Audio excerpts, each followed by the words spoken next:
What's going on, YouTube? Welcome to the land of Reckless Logic. Please make sure you guys pop that like button, hit the subscribe button, and please smack that notification bell so do not miss any of my posts from me. Let's get straight into this video. Alrighty, guys, this is going to be I'm going to do an open discussion. I was previously on Conscious TV's panel, and we were having like a really good discussion. It was kind of like an improv type of panel. It kind of led from one thing to the next. So with that being said, what I'm going to do right now, I'm going to play my fair use, aka explicit content disclaimer. Then we're going to get straight into the mess. Let's get straight into it. I'm in danger. I'm in danger. Disclaimer. Copyright disclaimer under Section 107 of the Copyright Act of 1976 allows is made for fair use for purposes such as criticism, always constructive. Comment down below. News reporting, I guess that's what we doing. Teaching, hopefully y'all learn something. Scholarship, we ain't got no money. Education and research so you can get a nasty piece of degree. Okay.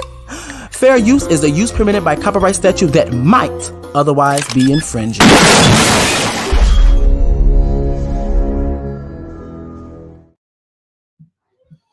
Hey, what's going on, y'all? So let me drop the link. Oh, I'm about to present something, baby girl. And by the way, y'all, I haven't been to sleep. Plus, on top of that, it's weird because I wasn't really asleep, but I just woke up. But all in all, what I'm really telling y'all, but I'm actually telling y'all, if I look like this and I look a mess, not too much. That's basically what I'm telling you guys. Alrighty, period. All right, let me do a paste. Bam. Alrighty, y'all. I'm sending the link right now. Bam. Okay, so y'all share this video out, share it out, because I know a lot of people on Conscious TV's platform don't really follow me like that.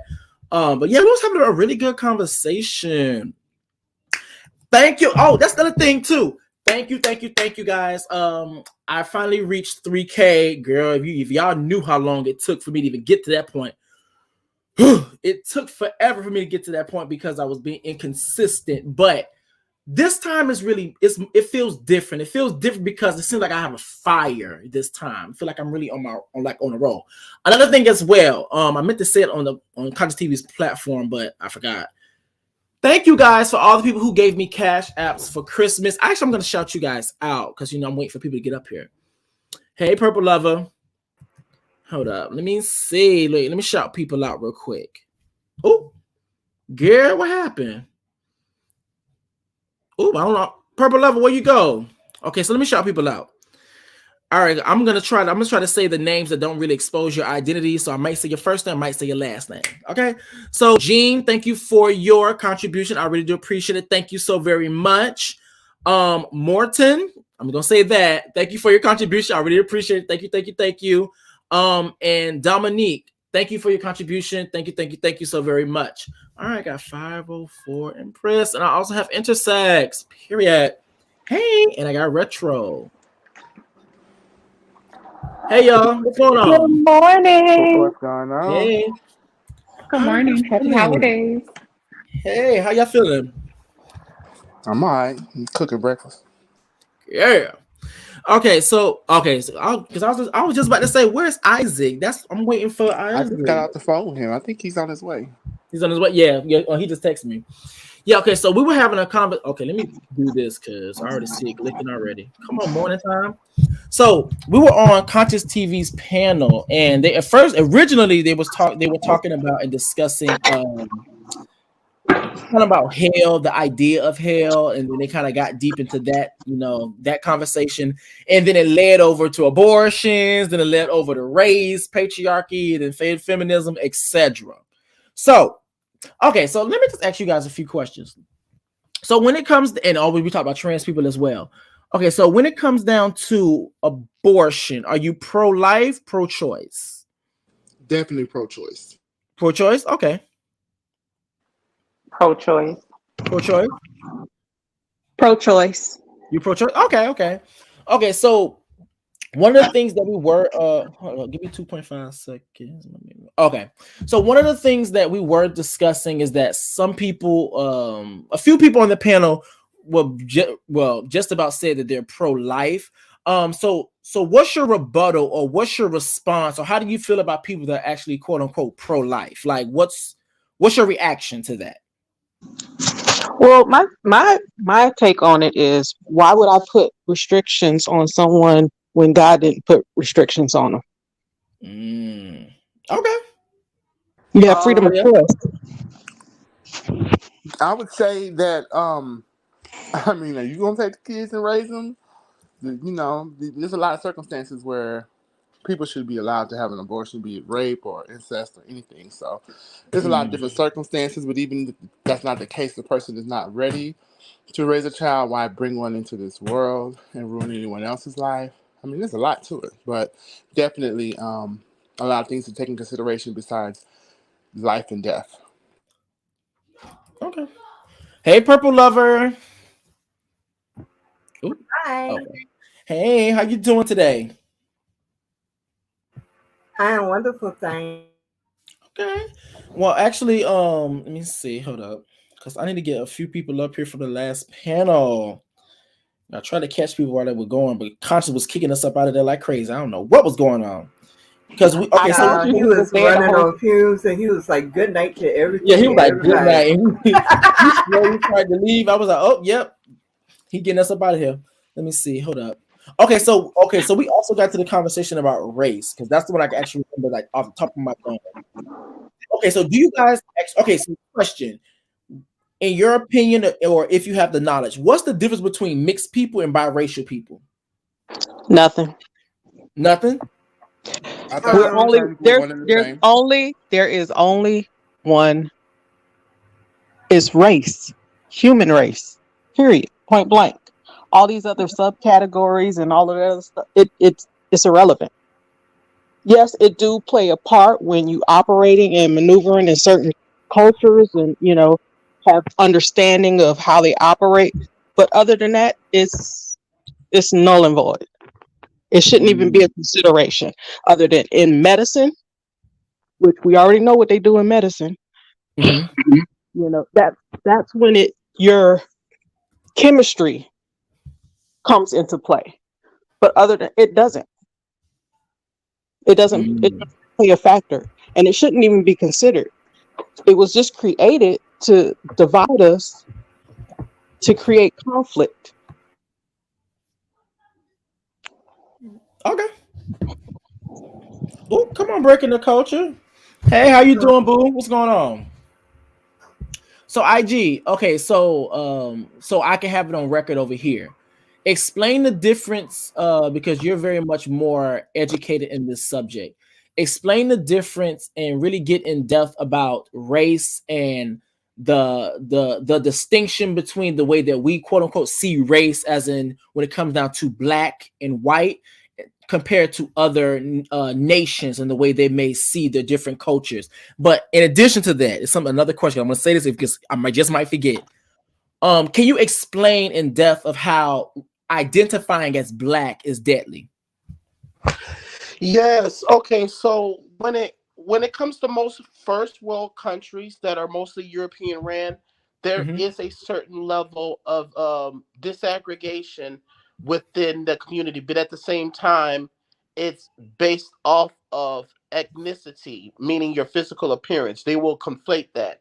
Now, in the Americas, in particularly, we have something what we call the color of law, which Wait, I have a dictates, question. huh? So to make it real, like very base level for a lot of people, Mhm. give us short answers of what's the difference between race, ethnicity, and nationality. Race is considered of your genetic makeup. Nationality is the origin of your lineage. Mhm. If you're from a certain country and you have a certain culture, that's your nationality. And would you Mhm. ask me another one of what lineage? Yeah, the ethnicity. Ethnicity is more with biology. Race is more of the construct of that, the color. Your nationality is your national origin. Just like you Mhm. could have a person that is what we call I'm black, but that doesn't mean that they're black in the sense of identifying culturally. They could be Mhm. Negroid genophenotype, which you call black, but not be a black American. They could be a Mhm. Jamaican, a Haitian, a Nigerian. Okay, So wait. Because I'm trying to catch you while you're saying the words. Explain the difference between pheno and genotype.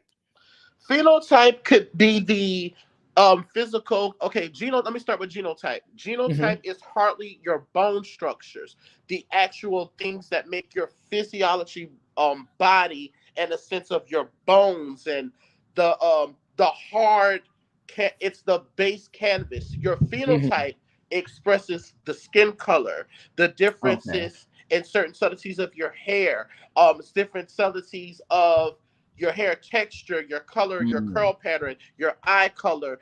Those things can vary amongst a genotype. But the Okay. genotype is like the base surface level. Like the reason why Australians and asteroids look the way that they like, because they have that same genotype, but they have a variation of phenotype expressions. Every single person on the planet does, regardless of genotype.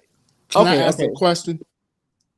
Yeah, wait. Okay, so Okay. I'm gonna say one thing, and then I'm gonna allow you to ask your question. Okay, so in a nutshell, the genotype is just about the internal, like the stuff you can't see with the naked eye.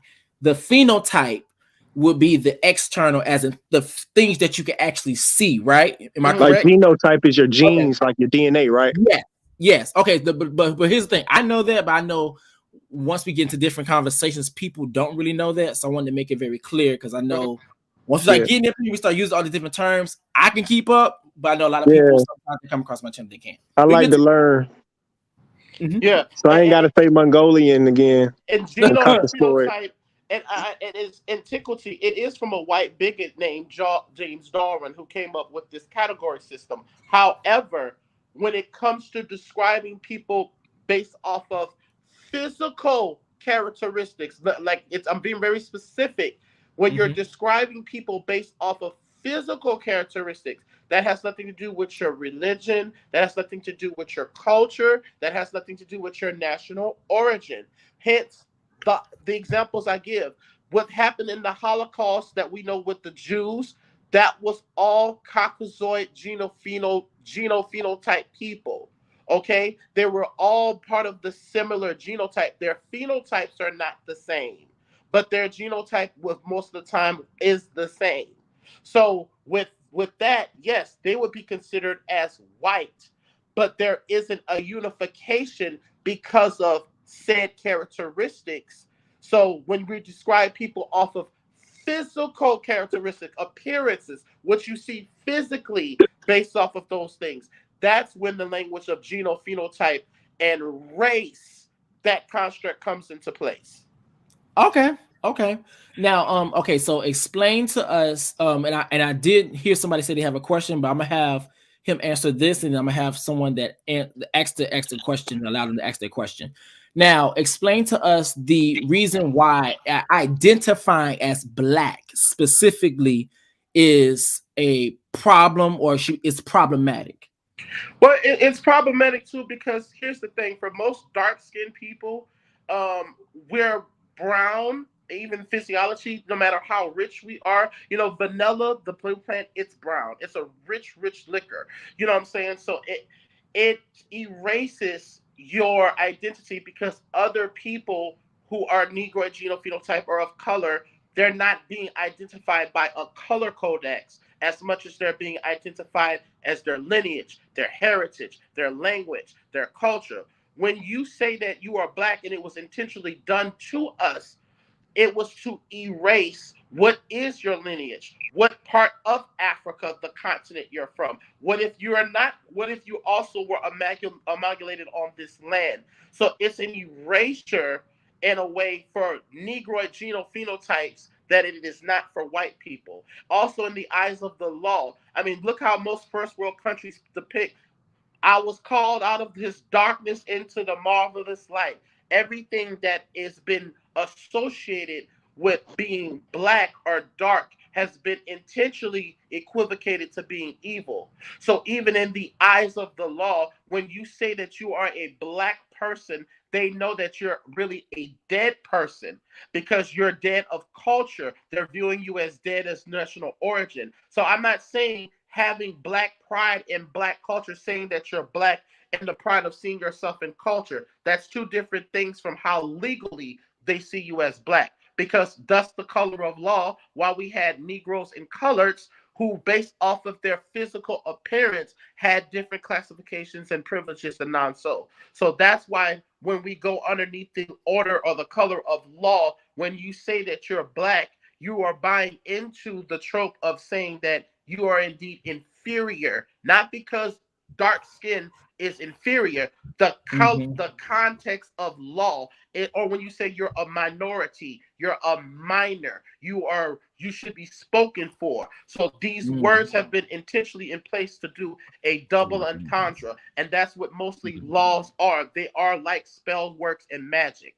So with that, it's a very specific, because I'm not going to sit here and tell people you should be ashamed of being proud of who you are and what your experience as being is labeled as such. But just understand, when you are labeling, when you allow your oppressors to label you and name you, you're going to play into the role that they want you to. Okay. I like that. I really do like that, because I'm not gonna lie, that's not the first time that I've heard that.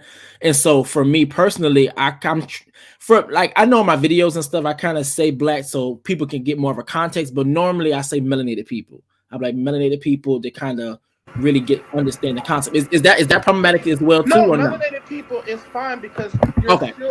you're still using stuff to describe physical characteristics. You know what I'm saying? Yo, when they, on job applications, they have the other, you can actually put other. Yeah.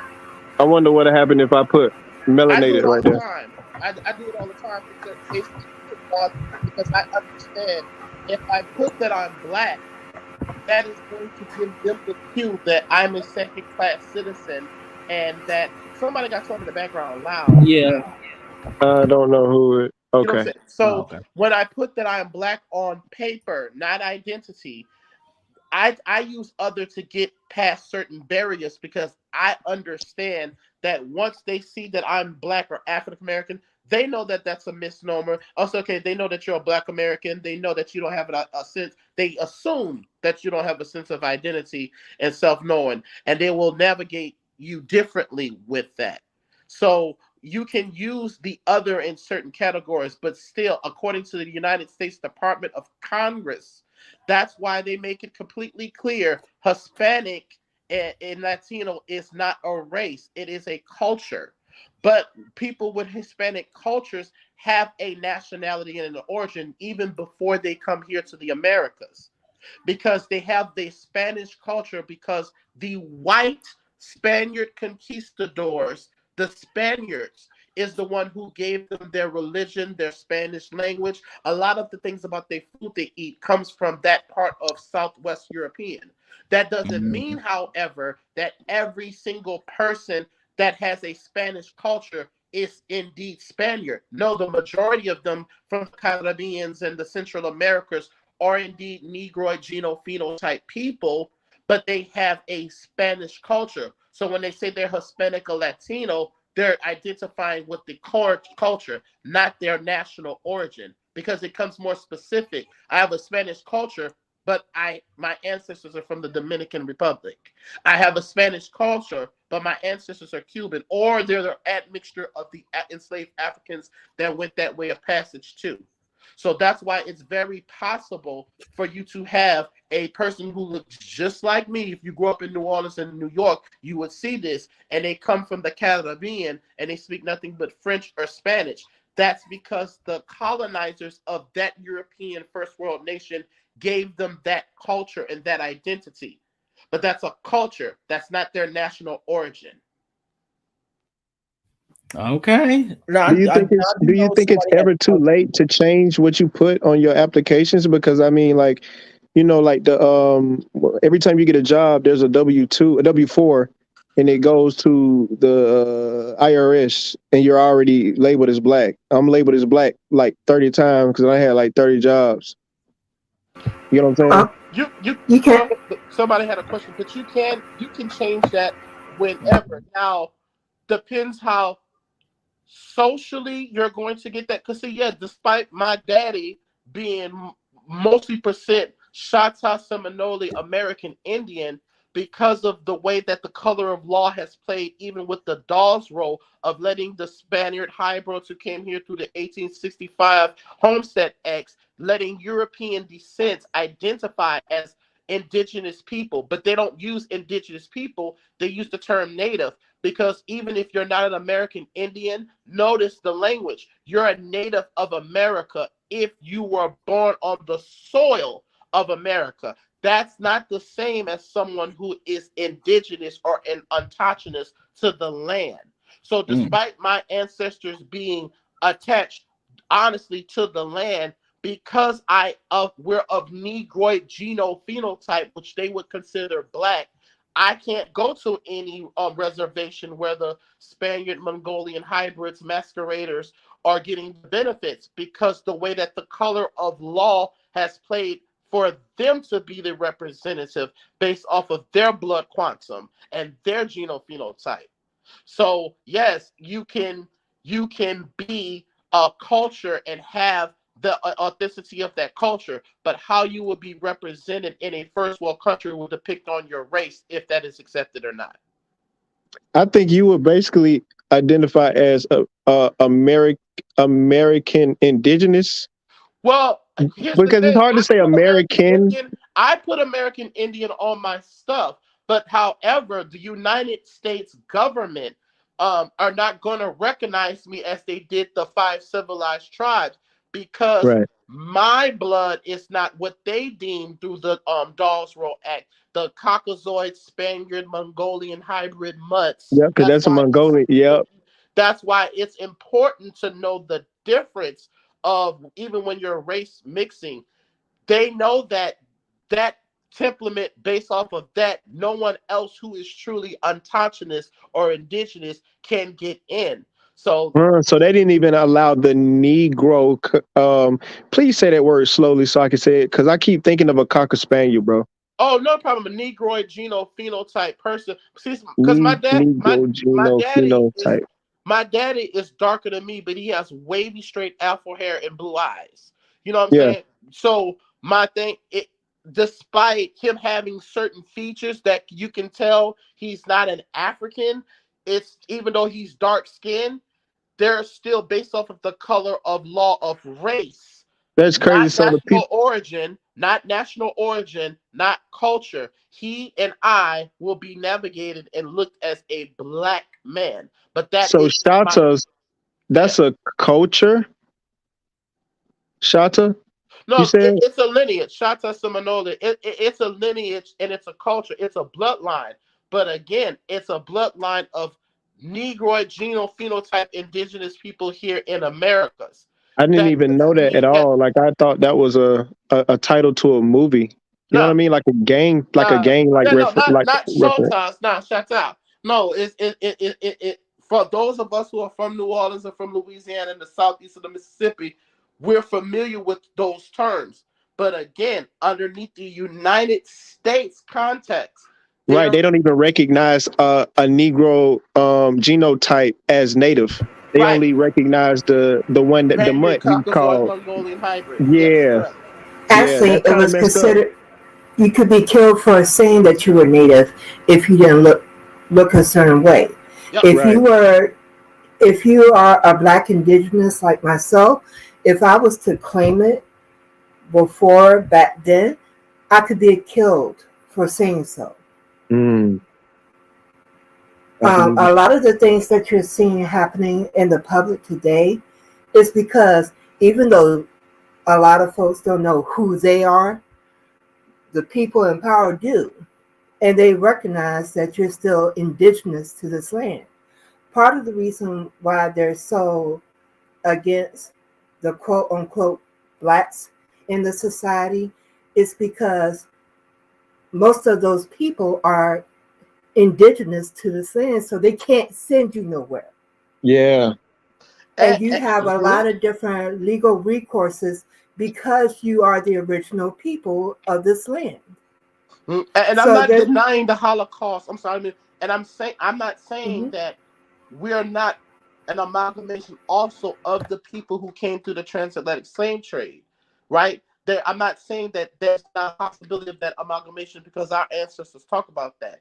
So I just want to say that too. I'm not denying the connection of us because me being from Louisiana, baby, New Orleans was a port city before it was Louisiana. So I know the parts of me that is connected to Africa. It just happened to be from the south part of the continent. Yeah. Yeah. Yeah, Yeah. so Can I ask my question now? Um, Yep. Basically, the other day my car broke down on the side of the road. Okay, and I had some Hispanic guys pull up. Now they spoke English or whatever, right? They were Mexican. Then I had another dude pull up. All right, it was a black dude. So I'm thinking, oh shit, it's the homie. But when he pulled up, he couldn't speak English.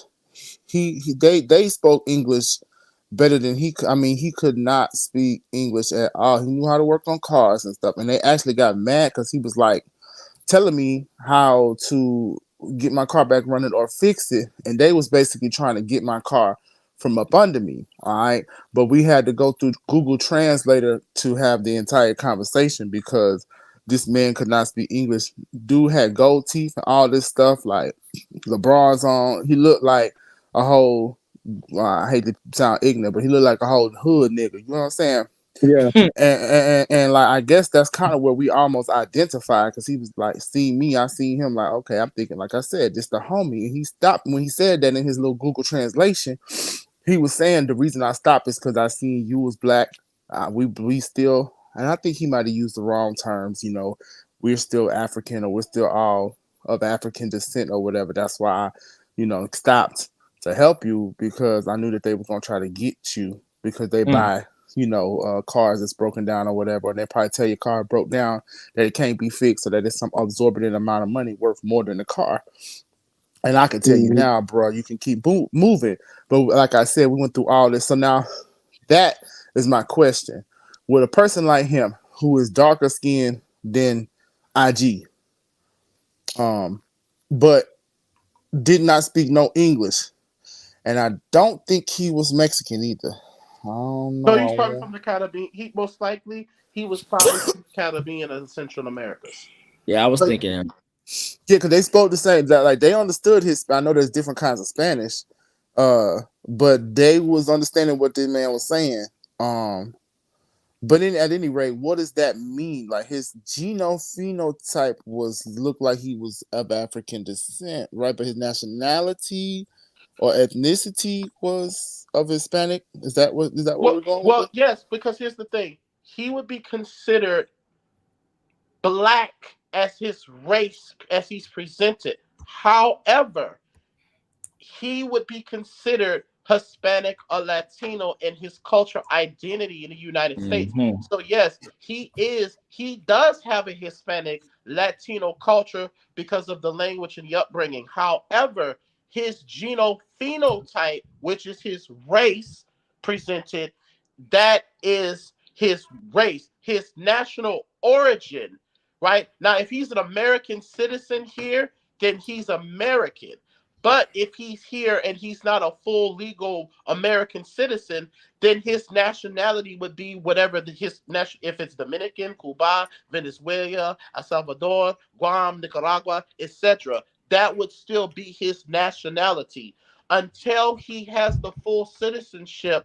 If he does not assuming he does or not, I'm just saying, then still he would then become a Latin American or a Puerto Rican American, Okay, so which would listen, check this out. Bust it down real simple. His nationality would be like either Portuguese or El well, Salvadorian Puerto or Rican, yes, Dominican that's or his whatever. So that's the Spanish part of him speaking, but now ethnicity.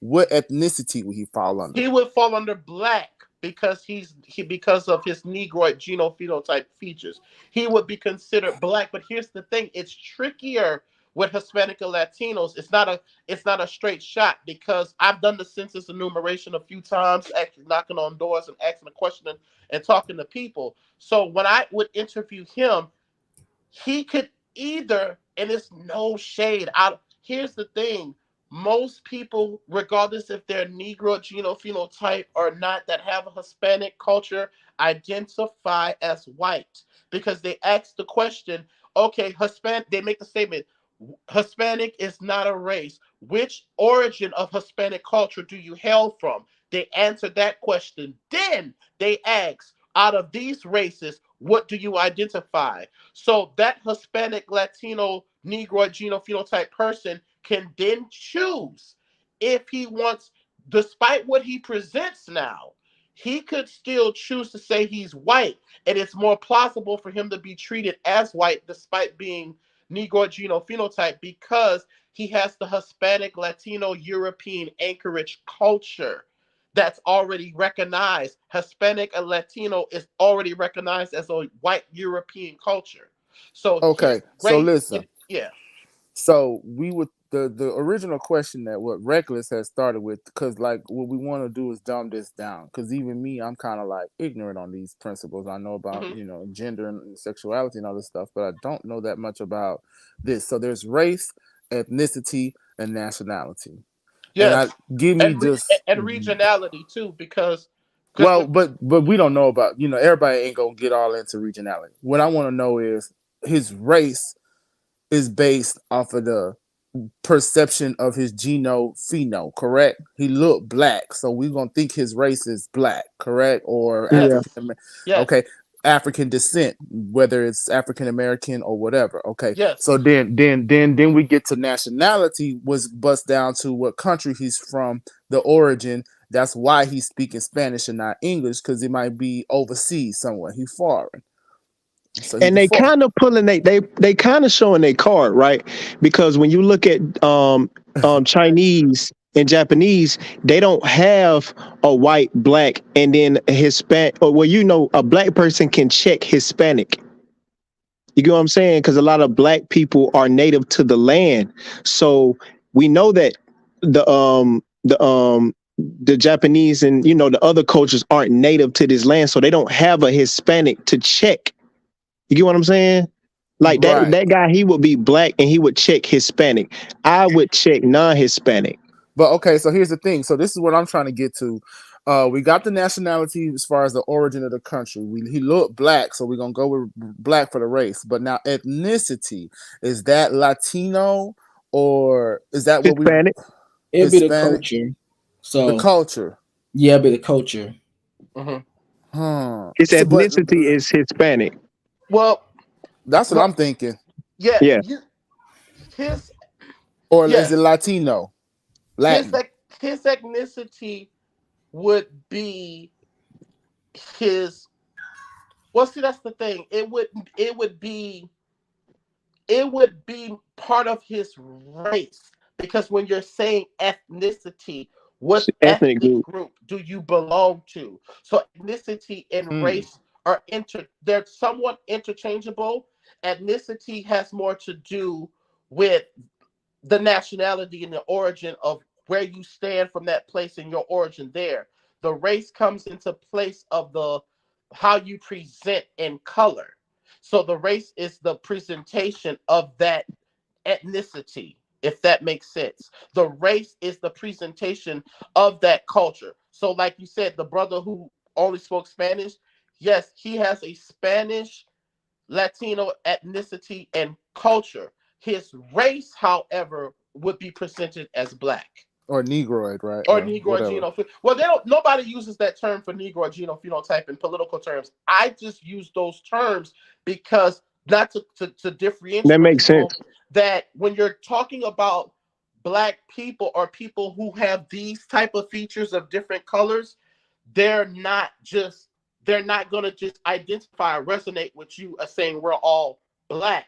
They might say we all have a certain similarity in that sense, but they're not going to off the rip, not in some cases, not all cases, but they're not going to off the rip identify and see you as them despite sharing the same physiological genetic similar features because they understand that yes, we might be the same genophenotype, but our ethnicities and cultures are different. We might both present race as black, but our ethnicities and cultures are different. And Yeah, if you look at my bad. I thought you were done. no, I'm done.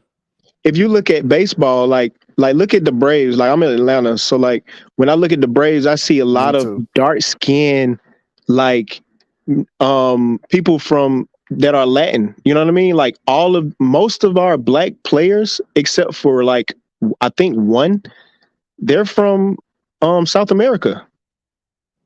And one of them can't even speak English that well. You know what I mean? Like he needs a translator. Yeah, and one guy, I'm reading what Seven mean. The reason why we have Hispanic on the U.S. census is because the government was originally calling them all Mexicans. This is true. Spanish-speaking people then started picking white because they're not Mexican. But that's the thing too. Yeah, that's the thing. I noticed that we do it a lot in our culture. When we hear something Spanish, we think Mexican. When no, Right. that's very offensive and very far from the truth. Because guess what? Despite if it's a Negro genophenotype, Latino Hispanic person, or it's a Spanish hybrid, they're going to take the same offense because their ethnicity and their culture is not that of the Chicano or the Mexican. Their ethnicity, if they're a person from the Caribbeans and they're from Jamaica and close to those islands, they're more from the Moreno culture, which is closer to the mixture of the Moors and those Africans. So that's why they understand, even among that paradigm, that yes, we might present the same as race and how we look, but how our ethnicity and cultures and how we function is not that cut and dry. Interesting. I want to interject too. The U.S. military actually does use Negroid. Oh, I didn't know that. Yeah. I didn't know that. And because it makes. Do they do it with every single haplogroup? Do they do it with what they call white? You refer to them as Caucasoid? What we call Asian descent people? They call them Caucasians. Okay, so they use the term Caucasian. Yeah, same thing. Mongoloid. Somewhat, but yeah. Yeah, I'm talking about Mongolian beef on the left. Yeah. I lost it. I was like, I was messing with him. Cocker Spaniel. I lost that. I was messing with him. Me, my mom. I was like, that deserves a timeout for that statement. Yeah, but you got and then you made me want some Mongolian beef, so you definitely on the timeout. So like Saudi Arabians, they are considered Southwest Asians. Interesting. Mm-hmm. It is so weird because it's like they want to separate because they don't want to be called African. Right. Because go ahead. Even though they're on the same continent, but they don't want to consider themselves African. So they created the Southwest Asian versus just being called Asian because they didn't want to be called Asian. I mean, in a sense, it makes sense because they don't look like Africans. They have a different genophenotype. So, well, Africans don't want to be called Africans because it's not a monolithic thing. You're dealing with different countries on a continent, and it's really offensive because it's like saying that all indigenous people are one tribe, and that is definitely not how that works. Yeah, because not all white. That's why among white people throughout their wars and their history, they're very disaggregated. There is no such thing as a unity of whiteness. No, nigga, I'm Italian, I'm Dutch, I'm French. I want to follow Catholicism. I want to follow be more Hellenistic. So there is a specificity. There's never been a unification, and I've been trying to preach this over the mountaintops in human existence of solidarity through skin color. It literally has never existed. Is there things that apply for creating a certain color of law to oppress another group? Yes, but within its complete antiquity, no. Despite Chinese and Japanese looking similar, they're not in fucking solidarity with each other. They're completely two different people. I was just about to say that. Same physiology, despite sharing a similar genophenotype. No shade. I've most definitely seen that before. Now, this is something I heard. I don't know how true it is. They say the Filipinos, girl, yeah, Bear Yeah, with me. Filipino. Blame Yeah, it on my tongue, not my heart. you The said it right Filipinos, here. from what I hear, I don't know how true it is. From what I hear, they say they are the black people of the Asian community. They call themselves the Pacific Islanders. What about Yes, the Samoans? Islanders. Pacific Islanders. Pacific Islanders. And Interesting. let's not forget, the indigenous people are melanated people. So when you're talking about the Filipinos, there are black Filipinos, but because of the colonization of the world, they are not seen. Is it possible that all melanated people in all the nations are actually the indigenous ones? Because there Yes, are black Absolutely, we're Asians the and original there are people black of the Japanese. lands.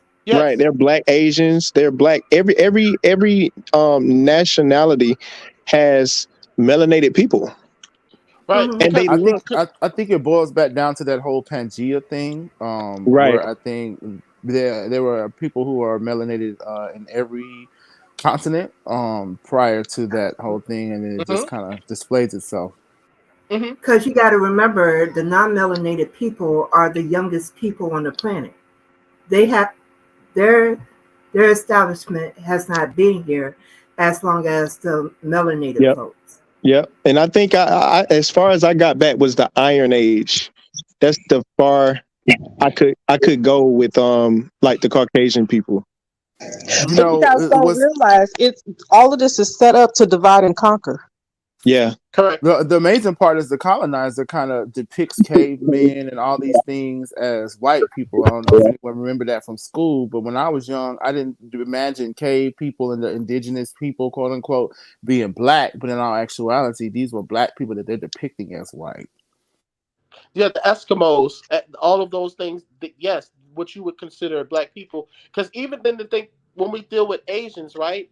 They might have a phenotype that looks like our skin color, but their genotype is completely different. The shape of the eyes, the way that their nose, everything that's shaped, the way that there are things that where yes, you're going to have some cross references of certain things that look similar phenotypically, but they're not necessarily the same just because I have this dark brown skin. Well, this type of dark brown skin exists on every part, just like medium brown or lighter brown skin, like the Bushman tribe in Africa. Like those people are naturally caramel, lighter brown connected, but they have a similar genotype, just bone structures to other Africans. But it's that phenotype that comes into place of those very specific nuanced features that where you can tell the difference. Like we can tell the Caucasoids assume when they see a white person with red hair, they automatically associate them with what? Irish, because the Irish phenotypically, genetically have those features, not just white skin. And one thing I'm gonna point out too with Adolf Hitler, he understood genetics even in a basics level because he understood that a blonde hair light-eyed person has recessive genes that are different. So even if they're both white skin, the Aryan genetics is weaker even among other white people because most genetic codes are RB, RH positive, which means that you have dark hair and dark eyes. So Adolf Hitler understood that if these white people, if these Germans would mix in with these Aryans would mix in with these so-called other peoples that are white, it would weaken their tribe yeah, because genetics work more than just the everyone else in the country on the world sees genetics just beyond race, which is just the skin color of presentation. yeah, Yeah, because he actually had plans to eliminate anything that wasn't blonde hair and blue eyed. That was what he was further working down to. So people thought that it was just going to be a certain group of people. No, his entire plan was to make it so he wanted to create the perfect race. So he Yeah. was going to make sure it was only going to be blonde hair and blue eyes. So people who are in these hate groups nowadays, they just don't know the truth about the person that they're idolizing because he Yeah, didn't because have that's that all for them either. eugenics. That's all eugenics. Yeah. Okay, so I have a question for the we're panel. trying to create designer baby. Okay, so I have a question for the panel. So when it comes down to, because I actually like this that we're having a conversation, people are learning, and able to clear up some things, some certain questions that we all may have. So how do you guys feel about critical race theory? Exactly. Can you define that? Okay, so critical race theory is I want to say like a class, a segment where they talk about the dynamics with about racism within America. There has been I don't know what is with StreamYard kicking people out, but it's a class where they talk about the dynamics of race within America. I believe it was supposed to be taught in high school. If you correct me if I'm wrong, but I know for a fact there was a big giant uproar from the general public because some people was like, no, I don't want you teaching my child that, yada yada yada, and it was like, a big giant thing. So with critical race theory, first question I'm going to ask the panel: should it be taught in schools? Yes or no? Why or why not? Yes, because it's a part of history. Okay. You can't deny just by you ignoring it or not teaching it doesn't mean it doesn't exist. Okay. And it's kind of about the present also, you know what I mean? Because you are, I mean, if I'm going to school and they're talking, what if you, well, no, you can't do that because that's kind of like discrimination. You can't say, hey, you're black, so we're gonna, and you're mixed, and you're Hispanic, so we're gonna teach you about your race and your heritage. Like, yeah, you can't do that. But they were But you trying can. to do that. Some schools were actually making it where the kids could opt out of Black history, learning about Black history. Some school systems actually have that where they can opt out, which then opened another can of worms because that did come out during the whole conversation about critical race theory. So then to caveat that, they were like, well, since we're discussing this, we're going to put in this thing about opting out of Black history. Because, I'm sorry, I didn't mean to cut you off. Thank you. Critical race theory needs to be taught absolutely because there's accountability to be had. The reason why they're hemming and hollering about it being taught is because right now they have no accountability. If the children, part of the issue that they're having, they don't want their kids to come home and say, well, why did we do this to other people? That is the uncomfortable conversation that they don't want to have. One of the things that Germany did after everything that happened with Hitler was it was accountability time. They actually taught the truth about what happened because the only way that you can prevent something like that from happening, if you don't know your history, you are doomed to repeat it. And that's exactly what they're hoping for. They're hoping to continue the efforty that they have been doing for over 400 years with no accountability to it. Critical race theory makes accountability upfront and in their face. And they know if their kids come home running, hey, we enslaved people for no reason. We genocided people for no reason. Mommy and daddy, why was it okay for a grandpa to put on his hate suit and go around and burn a cross in somebody's yard? They don't want to have those conversations. They don't want to have the conversations about, hey, why were y'all doing things that were not okay, like making furniture out of people? Well, it's going to be even bigger than that. It's even a larger view than that because it'll get into immigration. They're going to have to answer to the fact that you're telling people in Mexico you can't come in, but in all actuality, this is all theirs. Them Native Americans. Also, one thing I wanted to piggyback on what Purple Lover was saying as far as history repeating itself.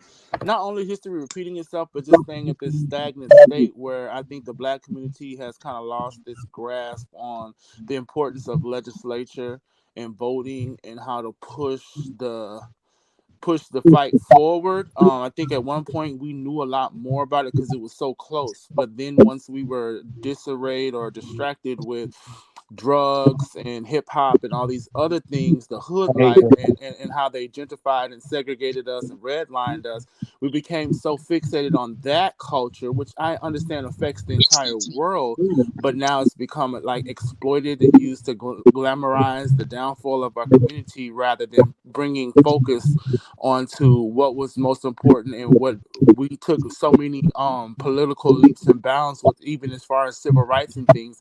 I don't think the kids and the generations of this current day realize that importance because they don't have Black history there to tell them and show them what we did and how it was done and the importance of that.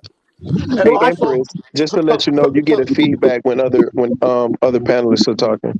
Just to let you know. for me, No, Empress. yeah. Oh, So, okay. political, and also politically, what was done on the scale of the Black boule who are not for the people, when you took on the levels of intersectionality, like one of the telltale signs is when we were establishing affirmative action that this was going to be a trap and it wasn't going to end well when we included white women as the same oppressed group. When we started doing intersectionality, unfortunately, it was good for everyone else. But for if you are a 1965 pre-descent American, immigration ex American, that weakened. So what retro is speaking to, even on the other side of the retro, what was also going on besides going on in the hood is that we were refocused in a way to focus on intersectionality. And yes, and I'm going to say this, it was something that only became available. People only want to talk about intersectionality after Negroes and coloreds already broke down the Civil Rights Act. See, it was more of a focus on us politically. We weren't doing LGBTQ and immigration. We weren't worrying about them because they weren't worrying about the struggle in being over here. So that also played a role for the people who speak for us politically outside of Dr. King. They all got their check and they did their thing with the NAACP and enjoyed their Black boule business. Because instead of keeping the fight going for the overwhelming majority of people who won't be sitting in those spaces, but people of certain class, politically Black people, chose to focus on that intersectionality because it benefits them more, not the overwhelming majority of Black American descents. Yeah, because I remember when I was in high school, I remember learning about the Renaissance and Martin Luther, not Martin Luther King, but Martin Luther, who had something to do with Christianity in its early stage.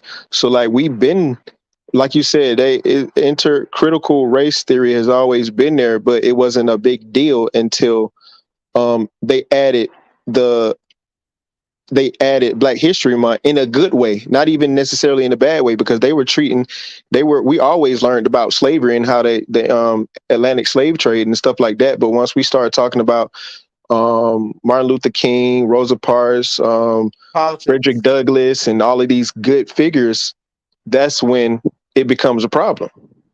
Yeah, because what it's going to do for us that are Black because of the color of law and not just because it's a culture thing for us. And that's another thing too. See, people who are Negroid genophenotype who don't have the Black American experience, they pick and choose when they want to wear Blackness. They pick and choose when it's time for them to identify with the culture. Oh yeah, all of a sudden you've been talking, baby, you Nigerian, you Dominican this. But because how you race present, now you can say you're Black. And that's why, and they did that to our shit intentionally. Because that's why earlier, bro, I didn't know if you were, biracial. Because I wanted you to say, which we cleared it up, you're not half white. But there's a reason why the government allows everyone to identify as Black and not white. That's why most Yeah. biracial, they don't have that are half Black and half white. It's not that they go with Black because that's what the fuck they wanted to. No, your white side wouldn't let you classify or be represented as such. So And why? Because it's a legal standing. yep. When you claim Black, when you claim white, there are certain things that come along with claiming that. So they are very specific about who gets to claim white. Yep. Yeah, I But was it I could, was actually trying to put myself in somebody's shoes who was white, and I was trying to give you an answer, but I couldn't. So I just had to go ahead and tell you, like, yeah, I got a good reason. One, because I'm not white. Like, but that makes sense. I wonder a person that is biracial and that is black and white. I wonder what their answer would be, because that is a predicament that would kind of make you think, like, I don't know. I just, but society tells me I'm black because I got an ounce of black, or my mom is black, so I'm black, or my, you know what I mean? Like, Yeah, the one drop rule was meant to protect whiteness. It's not exactly. something that we as people did. It wasn't to benefit us, because that way a, a protected class of people can have some form of what's the word of Exclusivity. exclusivity. And there's another word I was looking for that has more to do with it, but that's good too, exclusivity. But meanwhile, your racial identity and your experience can be Separation. characterized. They can It have a little can bit more separation. sovereignty. Sovereignty. Sovereignty. Okay. Even though it's a degree of sovereignty that they have legally, because they understand that if we can't make it to where biracial people, despite them being half white, is white. But what we can do is, and this is no shade, no tea. There's a reason why the United States are letting more people in with a Latino Hispanic culture more than any other group of immigrants, because they know that these people have already been beaten into Catholicism. These people already have an anti-black sentiment, despite if they are Negro genophenotype, because everyone else knows that a person who identifies with being Latino or Hispanic are most likely identify with being white in their culture identity. Yeah. So the United States, that's why you see all of these, and the gag is most of these people who have these Hispanic cultures, they're not all the way the indigenous people. Most of them are part of the Spanish conquistadors. They are the descendants of those people too, that mixed in with those indigenous people. So that's why the United States played the game. I get a lot of this information too from what politics from Breaking Brown and Yvette Carnell on the ADOS channel. They're him and Antonio Moore. They're very good educational people that will help you with that specific identity of recognizing what has been done to you politically, because they want you. Because here's the gag: you're calling a bunch of people who have a white Spanish culture brown, when in actuality that Latino Hispanic culture has nothing to do with brown skin. And also, let's be clear, whenever they need to increase their numbers, then they pull another group to be honorary white. Yeah. Yes. Because let's be clear, Irish was not considered white until they needed the numbers from the Irish. So they are very specific, because there is no just white band. No, they're very decisive about who they call white, because Right. you can be white skinned and still not be considered white. Right. But and the Mhm. reason why they accept Latinos and Hispanics is because of the already beat into Catholicism. They accept Mhm. Latinos and Hispanics because they understand that the Spanish then already programmed you to be anti-black. That's why most of y'all are not representing the indigenous and the more darker skinned Negroid genophenotype people that you know damn well are your cousins. So it's going to help, and a lot of people come to America, and this is a hard truth. Baby, they don't come here to be motherfucking black. They come here to be American. And what they want to be American, that's why on the census, I'm going to tell you, I will go on record from doing enumeration 3 times in my life. 90% of all Hispanic culture, I don't give a damn if they black, it's the ace of spades.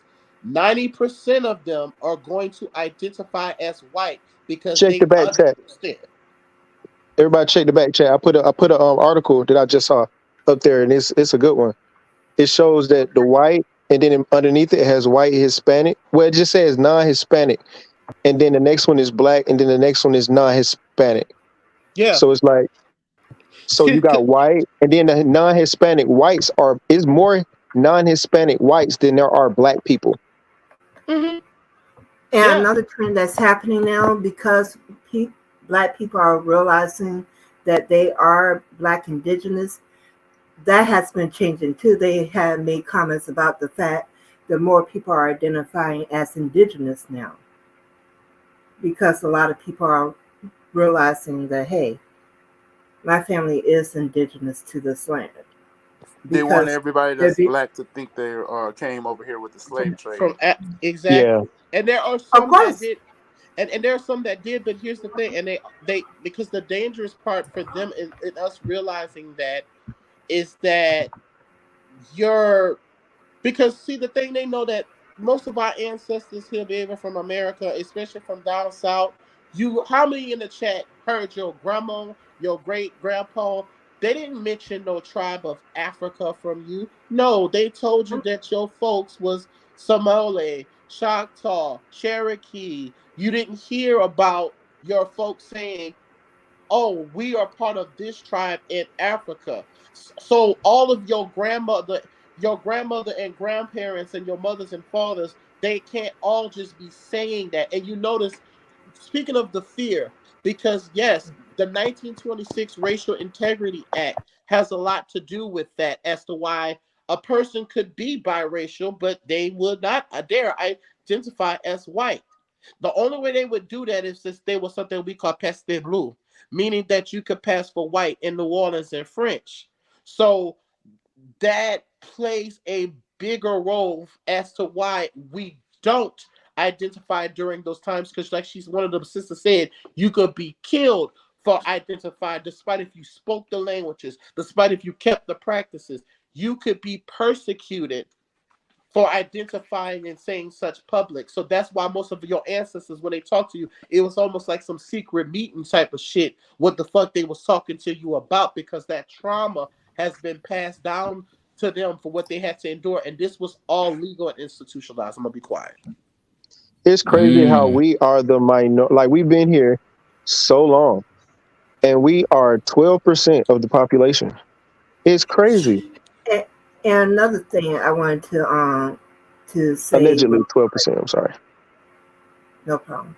Another thing I wanted to say really quickly about the critical race theory. One of the biggest things that they don't want coming out in that, the whole Confederacy idea, that was indigenous people. Indigenous people had confederacies first. And if we start getting into the truth of things, then we will really see that they haven't had an original idea. They have always colonized other people's Yo, stuff. I thought the same thing. I was going to say earlier that you just brought I was going to ask you guys that. Like, it's crazy how we have no culture. The only culture that America has is soul food. And black people made that from the lack of having what everybody else had. We had to make do with pig feet and pig ears and tripe and cow stomach and chicken feet, and you know what I mean? Like, we had to Greens. make do with exactly. We had to make do with what they didn't want, and we made it an American delicacy. People travel here to eat this stuff. We've made it but here's the thing, and I just want to just give a little pride for us Black Americans, regardless if you are identified as being indigenous or you came from the middle passage of the slave trade. Baby, we do have culture. We are the culture. See, because that's That's what I mean. We are the culture. Like, yeah, they don't have we any. yeah, no, yes, we do. Our existence in fighting through what we fought through to represent how we represent, good, bad, or indifferent. Yes, no, it is our culture. Other Black No, he people. was saying they don't have a culture. Oh, Because they don't have originally, culture. Yeah, America. You say in I'm America? sorry. America doesn't have culture. Like, we eat everybody else's food. There is no American Yes, food true. anywhere else. You can go Well, anywhere. There's no American food. And if it is, it's McDonald's. It's stuff you don't need to eat. And hamburgers, and there's nothing like hamburgers. I think hamburger may be the only American thing, because I think that came from a crystal, which was somebody made that. But other than that, we eat, Italian food. We eat, French, German, French food, Chinese. yeah, And Indian Yeah, food, but because America, Caribbean food. but that is. I mean, I might disagree with you, because even with the amalgamations of Moisha culture, said mayo. that is American culture is an amalgamation of other national origins culture. That But is that is but that's like what dang almost that's the colonizer spirit to just take other Uh-huh. people's stuff and repackage it and say it's yours. All the way And down you're to about to religion. go where I was going, because originally the term color did not refer to us. It referred to them because they would go in and assume your identity. They would claim you. So all of a sudden, now you have these colonizers calling themselves you. And that's exactly what they did here. They got on the rolls and claimed other folks' identities. Yep. Hmm. Just like And we I And they're can see believe still in doing Egypt, it. like we can before see in IG Egypt. started telling us about Hitler, I thought that Hitler did all the stuff he did because he didn't want Caucasian people to claim a religion that was of melanated people, and he was angry at that and wanted to eliminate that, basically saying we are white, we're going to be white, and we're not going to be that. But I may be wrong, but that's just how I thought that situation went. Well, you No, see, no, Hitler wanted to wipe out all yeah, everybody. it didn't matter, babe, if you was black, white, or brown. If you didn't have Rh negative recessive genes, light hair, light eyes, you were out of there. There was no white So Mhm. solidarity with Hitler. Mhm. I thought it was Which he religion. I didn't, thought it was a religious thing, like a Jewish thing, like he didn't like Jewish people. and the crazy Well, part is he didn't even have those genes. Ain't that he a was Right. bitch? That's also crazy. very occultic in nature as well, because he was trying to find stuff out as well. So there's a lot of Mhm. occult practices and stuff he did. There was a lot. He was actually in pursuit of the Holy Grail. That was one of the things that he wanted. Um, he had psychics that was working for him. He was very heavy into the occult, and that's part of the reason why he wanted what he did, because of this. He was in pursuit of the perfect race, because he had heard about there was supposed to be this perfect race, so he was trying to make it happen again. Hmm. And he thought But Rh negative was that. You know what I'm saying? mm-hmm, yep. That's not a white or black thing. That's just a genetic thing. He thought Rh negative genes was just that. So there was no solidarity based on how you race present in skin color only. You know what I'm So you saying? know what? Something I found about the about Adolf Hitler, that he was extremely smart. But he used his intelligence for wicked. So y'all forgive me, y'all. You got everybody just waking up. You got people arguing all in the background. But this, I found out. Now this is something I didn't know before. I found out that the swastika, Stolen. yeah, like it was actually a positive symbol before he actually Yep. used Mm-hmm. it and did what he did. He actually used it because he knew it was a positive symbol to be able to draw people in. And I I was think it like, meant oh, love. I think it meant Well, mm, love in Africa or something like that. it wasn't just mm, that; it was the power that that symbol held as well, yeah, because there was a you can use symbols to when you are dealing with ancient symbols, you have had a lot of people focus on that symbol. So you can tap into that power of that symbol being understood to be this particular thing. That's why you see the swastika in a lot of different groups, including the indigenous people, you'll see it show up. But it's a very powerful thing. That's why we often create sigils and things of that nature, because you can focus on it. And if I can get you to look at my symbol, you're participating in my ritual without you even knowing it, just by the act of me having you look at it. So imagine having a whole nation look at this symbol constantly. Yeah. And I'm drawing from that power.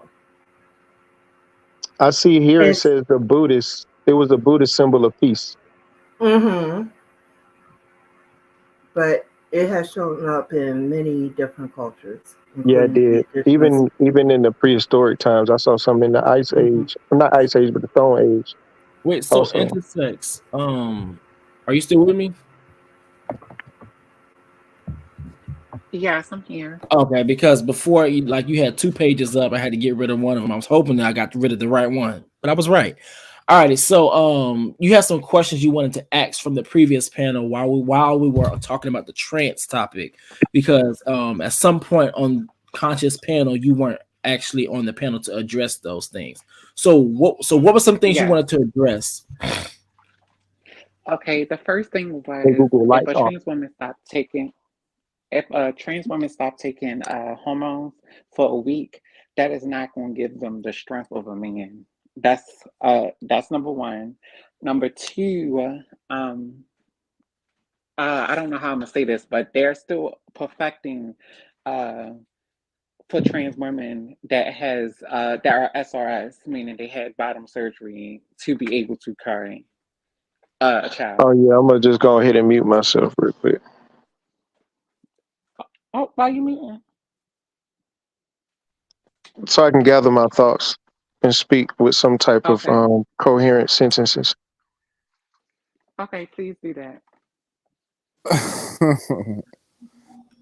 I'll second that. I'll piggyback on He's that. o- I'm trans as he's well, over, and yes, but she's my correct. whole thing is he's Okay. only googling things to make himself be correct, but he's not No, I read googling the article that you everything. put. I read the article that you put in the back chat. I seen it. I read it. I actually read it while So why do you have to wait to say your because thoughts? I still don't. Let me gather my thoughts because I didn't even go there. But let me for a minute. It's not out of hate. Okay, It's not out of nothing. It's out of. This is a debate. This trust is me, it like is out of hate. That's why you gotta gather it. That's why you gotta gather it. It no, is it's out of not out hate of because hate. you If it was gathering out it. of hate, I wouldn't be Okay, so talking say to what you you at have to all. say. It's not. It's not. So It's say not. what you have to say. Can I put it in a? Can I? I don't think about it. Can I like think about it? I would But you say didn't think it. about it when you called a trans woman Joanna man. You didn't think about that. That was Oh wow. disrespectful. I You didn't didn't think about call a that. trans woman Joanna man. I literally wanted to Yes, you paint a did picture so. You really said quickly for you were people to ha- understand what I was saying because we all seen the movie. A lot of people have seen the movie and were able to quickly have that image of a trans woman playing basketball and dominating, and that that was being not a a trans woman playing basketball. I That was know a it cross wasn't, dresser. but it's He a was a okay, man who okay. was I kicked out already of the apologized for NBA, the that. And if male you really and if NBA. you're upset about that, I'm sorry about that. I told you I apologized a long time ago. I'm not. So I'm not all right, upset about that. I'm just here okay. And I already told you I to apologize for educate that. you And I on some things explained to that you you don't why know I said it. about. Okay. Well, Okay. listen. So, Here's the okay. thing. Okay. But you Okay. said, you explained why you said it. You said you explained about it. The topic we were talking about were trans women in the The sports. We weren't talking about playing pregnancy. sports, right? We weren't talking But about that them giving birth example is not a and trans uteruses. woman playing sports. We was talking about that as well. But That again, was I a was what not do on the you live mean? We were to just say what I talking. had to say. Well, I brought up the Joanna reference because we were talking about sports. All right. But listen. But Listen here. Joanna Man is not a Oh my trans God. woman. But I Okay. already So told you why I did that, and I Who was apologize for doing incorrect. so. here's the thing. You always want to think before you speak because you can think twice. You can only speak once. Then you can't take it back. But what I And she will won't let me say. think this time. But when I didn't think and I said something really quickly for people to understand what I was saying, I was wrong. And I'm wrong again for trying to think. No, but here's the thing, Otto. We actually need people with your opinion too, because this is probably the overwhelming majority of people who may or may not know the difference between Joanna Man and an actual trans woman. So it's best. Joanna man was a was a cross dresser. It was a And man he wasn't even pretending a to be. cross dresser. He was a man. He was a man who lost his job and he went to do another You job as said a yourself woman. that he was a He wasn't cross even a cross dresser. dresser.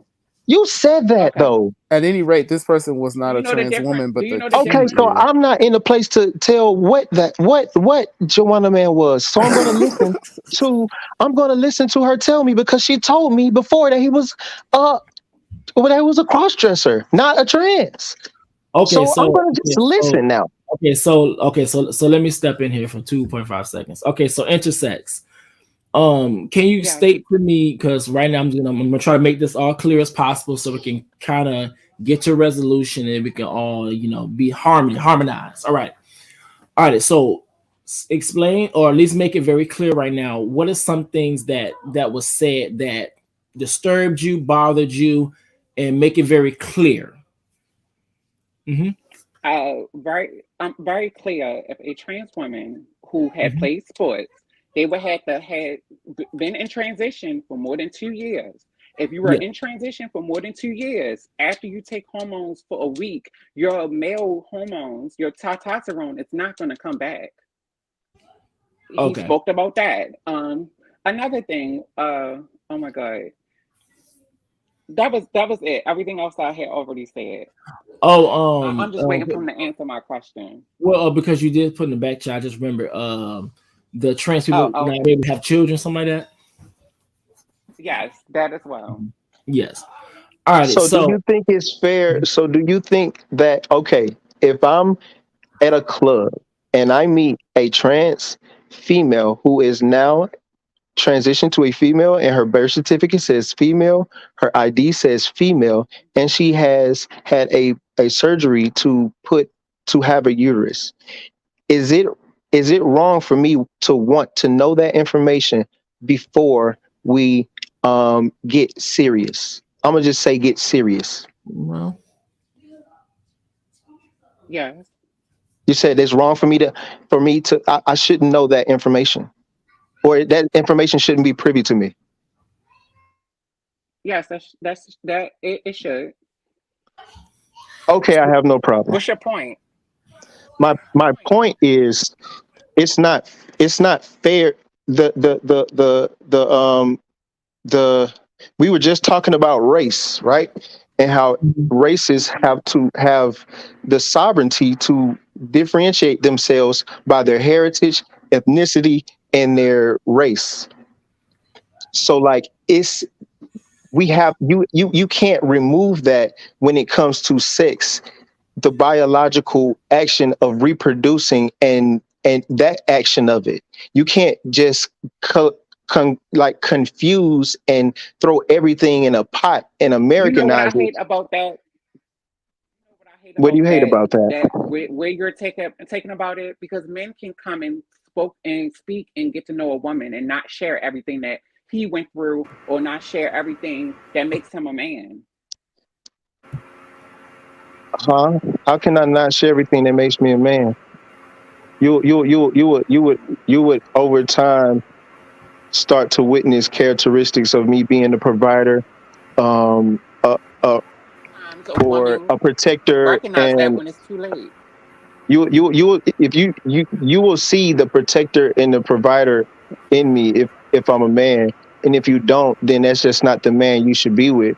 Because Well, even other men in the LGBT category possess those qualities. Well, but see now, listen. There's a difference, and I think what intersex is saying here is that men are dishonest about different things. Men can use words like "I Yes. love you" and different things. Do they owe their life? Are they in danger when it comes to the fact that they're talking to more than one woman? They said "I love you" and didn't mean it. Got a woman pregnant and abandoned the situation. All these different dishonesties and betrayals that they inflict upon women, but they feel like a trans woman owes their life or should be in danger or should be expected to receive a violent response when they don't disclose every single thing about them or their transness or past and how they became a woman. It's not an entitlement, it's not an obligation that cisgender people are owed. Now, me personally, as a trans person, I feel like you just cut the shit down. I mean, to expect it based upon the civilization or society that you live in. You're gonna get some flack. So in order to avoid that, why not be forthcoming at a certain point before you comes if you intend to be sexual with the person, knowing it's gonna be some problems, then Or waste your okay. time, and not even the other person's time. Waste your time, because like if you put all this time into talking to somebody, and that's just a deal, like let's say the 3 months, and not even 3 months, let's just say 6 months in, he didn't know, and you know, and now you're trying to get pregnant, and you can't actually get pregnant from natural conception. You have to go to the doctor and get it, and you have the uterus, but you don't have the other stuff And to go women with have it. to. I'm so, but I'm talking. Come I on get what now, you're you're saying, talking like about a as far super as the waste. minority now. No, but I get what you're You'll saying be about wasting wasting your time. time. But What here's the I thing. I mean, time is time. But also, and if you are if you are confident and in touch with yourself, and that's you, you should not, I don't want to say should, but I'm just trying to speak, but I just forgive some of my words. You should be able to be comfortable telling a person, hey, this is what it is. If they don't okay. like it, that person's just Okay, not for so you, and then you could find that person that is right for you, because that person is out there. You know what I'm wait, saying? Like, okay, it's so one. okay, okay, so let me step in because really I'm giving because I really can come in and help, but I'm letting the trans people have their conversation because usually we try to have this we kind of have these conversations without trans people being so present, but since we have trans people on the panel, I'm letting them answer the questions for themselves. But I will say this: here's where the more nuance in this specific conversations come up. When it comes down to trans people actually disclosing, most of the time, really all the time, trans people really do not know when it's actually safe to actually disclose. I don't think the That actual part. action of disclosing is really a big issue. It's the timing of disclosing, because the thing is that there are times where trans people are 100% honest, right straight up, I'm trans, but yet men or other people may get so embarrassed to the point they may feel like they have to overcompensate, and outing Uh-huh. happens. And then since outing trans people is like a dog whistle for other transphobes, violence and bullying also follows as well. And a lot of danger is surrounded around those things. So I feel like if we actually as a culture make it more safe for trans people, then a lot of these issues would most definitely go away. But And speaking, Uh, I'm gonna continue to let the trans people talk. Mhm. but I also was you just can have conversations and you can explain all that with someone and get into a relationship with them, but they still could be living in a trauma in themselves and say little things threatening you and then making it seem like once like for example, if they threaten to kill you and they done that, all I'm going to say is I didn't know. I got a question for you from experience. I want you to tell me about a time where you was talking to somebody and you told them and it went well, and tell me about a time where you was talking to them and you told them and it went bad. you want to go first? Honestly, and this, oh, you could go first if you like. You can. Okay, honestly, and I'm gonna be honest, this time of age, just because trans is on television and it's a big thing, men back in the day did not react like how men act today because trans is more visual now. Now that trans women are more visual, you don't have that many men that will try and et cetera, et cetera. Back in the day when they were not visual, it could be their first experience and they would still be down with it because it wasn't visual then. So yes, I have bad experience and I had good experience. I don't have no experience now because I decided just to focus on myself and focus on what I want and on my goals and stuff. But I have a lot of good experience and I have a lot of bad experience. And I feel like women, and I feel like women, cis women and trans women have that not fear, but that not wanting to be rejected. And I do understand that, and that's why I do understand what Reckless said about the timing. I Uh, do understand that. well, here's the no, you thing. said it right the first time. It's fear, because us Right. saying no can be the last thing we say to a man. So asking them to just disclose like there's no dangers, as a cis woman, me saying no nicely can get me hurt. So there's a lot of dangers that you don't Hmm. recognize. As women, we are in danger, period, for being women. I And understand then that. you want to add a trans woman on top of that, that's very Hmm. dangerous. So And to that's answer, just the reality But of it. okay. Let If her answer your but question but first, the oh other yeah, I was trans gonna woman. say yeah, and I'm non-binary, but I have lived as a trans woman for about 10 years, and I perform as a non-binary performer, but I'm still a trans woman. My ID still says female and everything. I know it's kind of like whoa, I seem like a man, but in all actuality, I'm just presenting as the more masculine portion of my non-binary when I hit social media, for the most part. However, I am a trans woman, have done it for 10 years. Here's the thing. Um, to really specifically answer your question, I had an incident where I met an African guy at school in a library. Innocent thing. He was a doctor. He was using my library at my school because it was closer to where he lived. Perfect guy. I mean, amazing body, everything. The guy took me on dates. We played the video game together. I cooked for him. We did not have sex. His reasoning for not having sex was his religious beliefs. And when I went to his house, I was a little nervous because I did see like a Bible on his nightstand. And I at that point I realized how serious he was about his religious beliefs. And then the fact that, like I said, he really did not want to have sex. We massaged each other and did different things, but we did not go between each other's legs or anything. So I didn't want to tell him because he was like this dream guy. We Oh, so dated. you're post Let her operation? finish. No. I No, haven't I'm had. just getting clarity You can if I ask, and can. I'm pre-op. No, I'm pre-op. Okay, I'm because you pre-op. said y'all didn't go between and you didn't tell him, so so he Yeah, so didn't, y'all like didn't we even we see, so it wasn't even have to right. do it. He So he he was, was it was he against his religion to have sex, period, not before. necessarily with. Yeah, exactly. Yes. Okay, I was just getting clarity. Okay, Okay. So yeah, he never tried to go put his hands between my legs. period. Um Yeah, yeah. So he didn't period. even know at all. Exactly. Okay, so Okay. at any rate, we went to the movies. We went to dinner. This was an experience I had had that was better than any man that I had ever been known was automatically or already trans attracted. He treated me way better. I mean, he was a You perfect had a, gentleman. I feel that, and you had a really good friend in that instance. That's not But my, that, But go ahead. once I decided to tell him, I think I had another guy friend of mine, and I was kind of running it by him. All my friends and family, I ran it by them, like, well, should I tell him? When should I tell?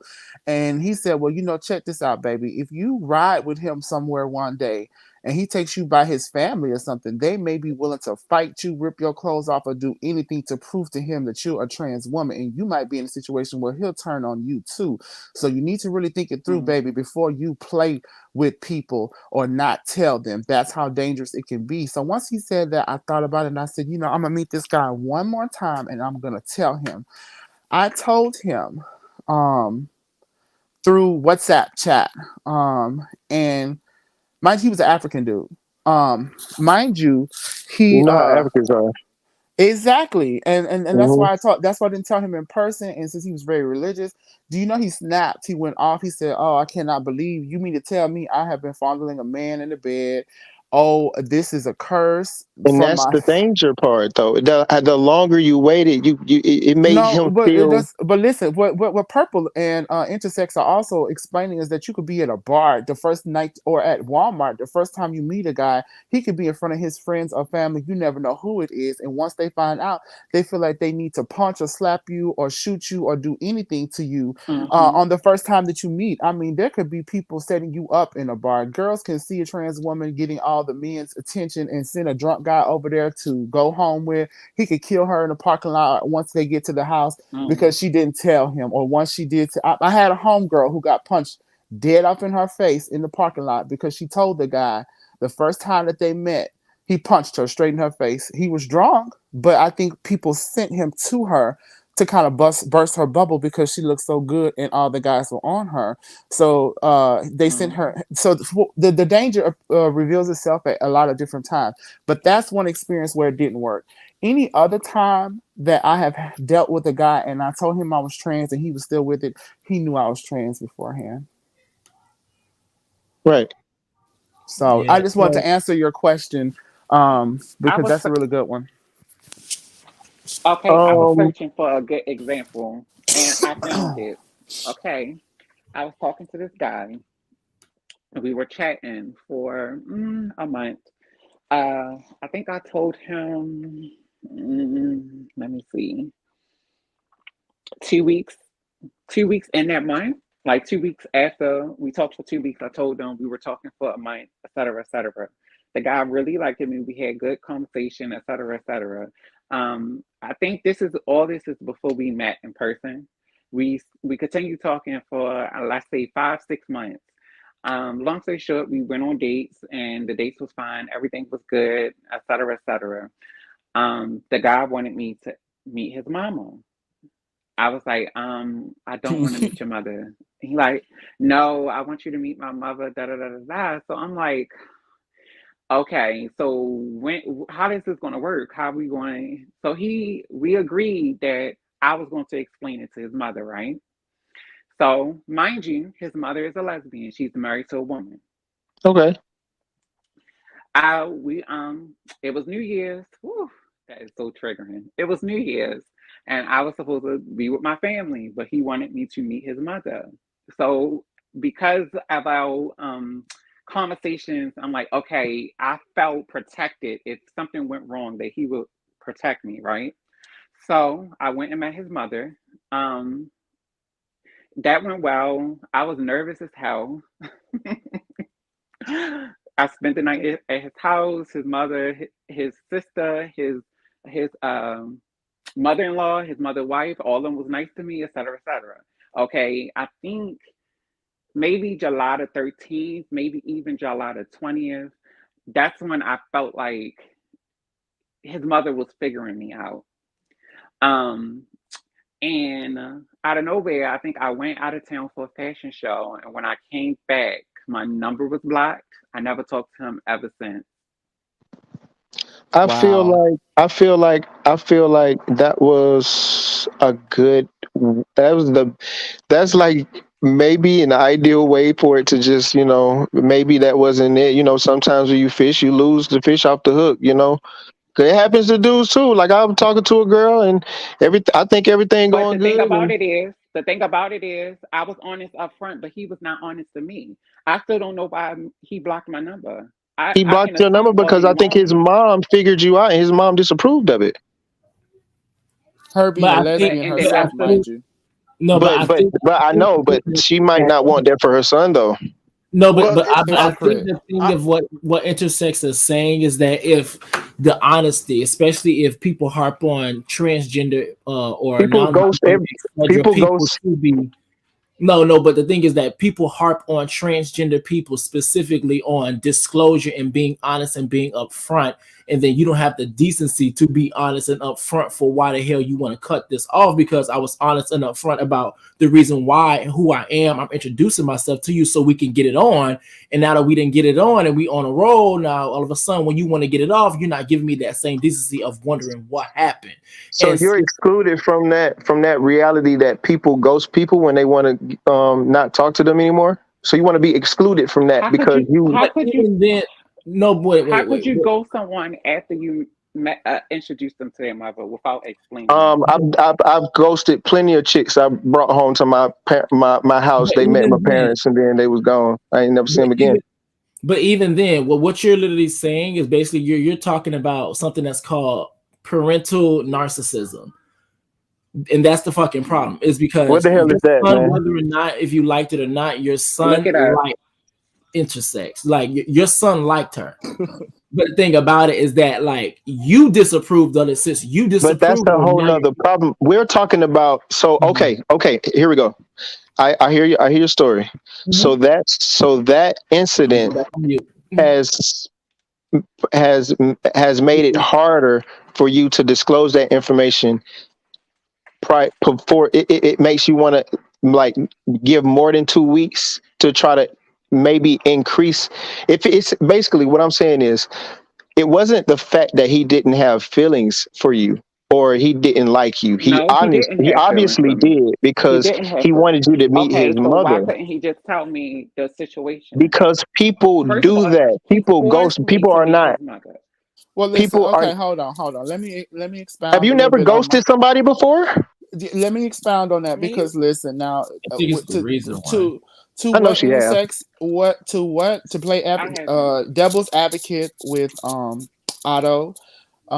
Yes, ghosting, it does happen on both ends. No one is owed any type of explanation or closure. Or You closure, right? just I was gonna you say that when just you you stop. just take what it is and go on. It doesn't mean that they didn't love you. They just may care more about the people who they want They respect lost from. you. They lost um you. I feel like but but but if I'm listen, having something and I lose it, it was never mine. but And if also I to rebuttal to what you're saying, Otto, I spoke to my mother about this, and she would never put me in any danger. My mother told me that I don't think he wanted you to tell him. I think he knew that you was transgender, but if the moment you told him, he couldn't go forward with it. But y'all weren't having sex, and y'all didn't intend to. So once you told him, he left it alone. But I bet that was that the if same you with your would, situation, I wasn't gonna say it though. well, I feel like if I didn't hadn't wouldn't have told him, we would have Y'all continued would have to been enjoy our time exactly, together. exactly. Y'all would have been cool, especially because y'all weren't going to do that anyway. You know what I mean? I feel like you only have to disclose it if if you're planning on building a family, like sex to to impregnate, like to have a child. You know what I mean? Like It that. just varies. It just varies from person to person. To answer the question overall, it's a case to case basis when you disclose, how you disclose, Yeah. whether or not you do, because it doesn't matter if you can have a family. Of course, that they're doing research for trans women to be able to have children. It's not to say she shouldn't have to disclose, but when No, and where and but that is a how process though, right? You varies. still have to go get the is it called insemination where they I'm gonna be honest, Uh, and when I say this, now y'all correct me if I'm. I don't believe, and I could be wrong about this. I don't believe most trans women want to have a nigga baby. No, am I right or am I wrong? Y'all correct me. I just lost a guy that I just talked to, and that was the reasoning. He said he ghosted me, and I begged him like for closure, like, baby, don't just ghost me. Why aren't you replying? He said I have a baby on the way.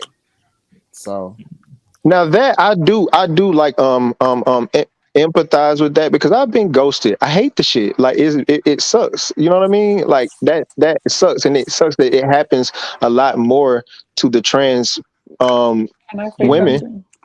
It happens a lot, and that's kind of it hurts your ego and your and I do understand that. So it's yeah, I definitely get it, and I hate that it's like that, but you got to Can find a I way. say something?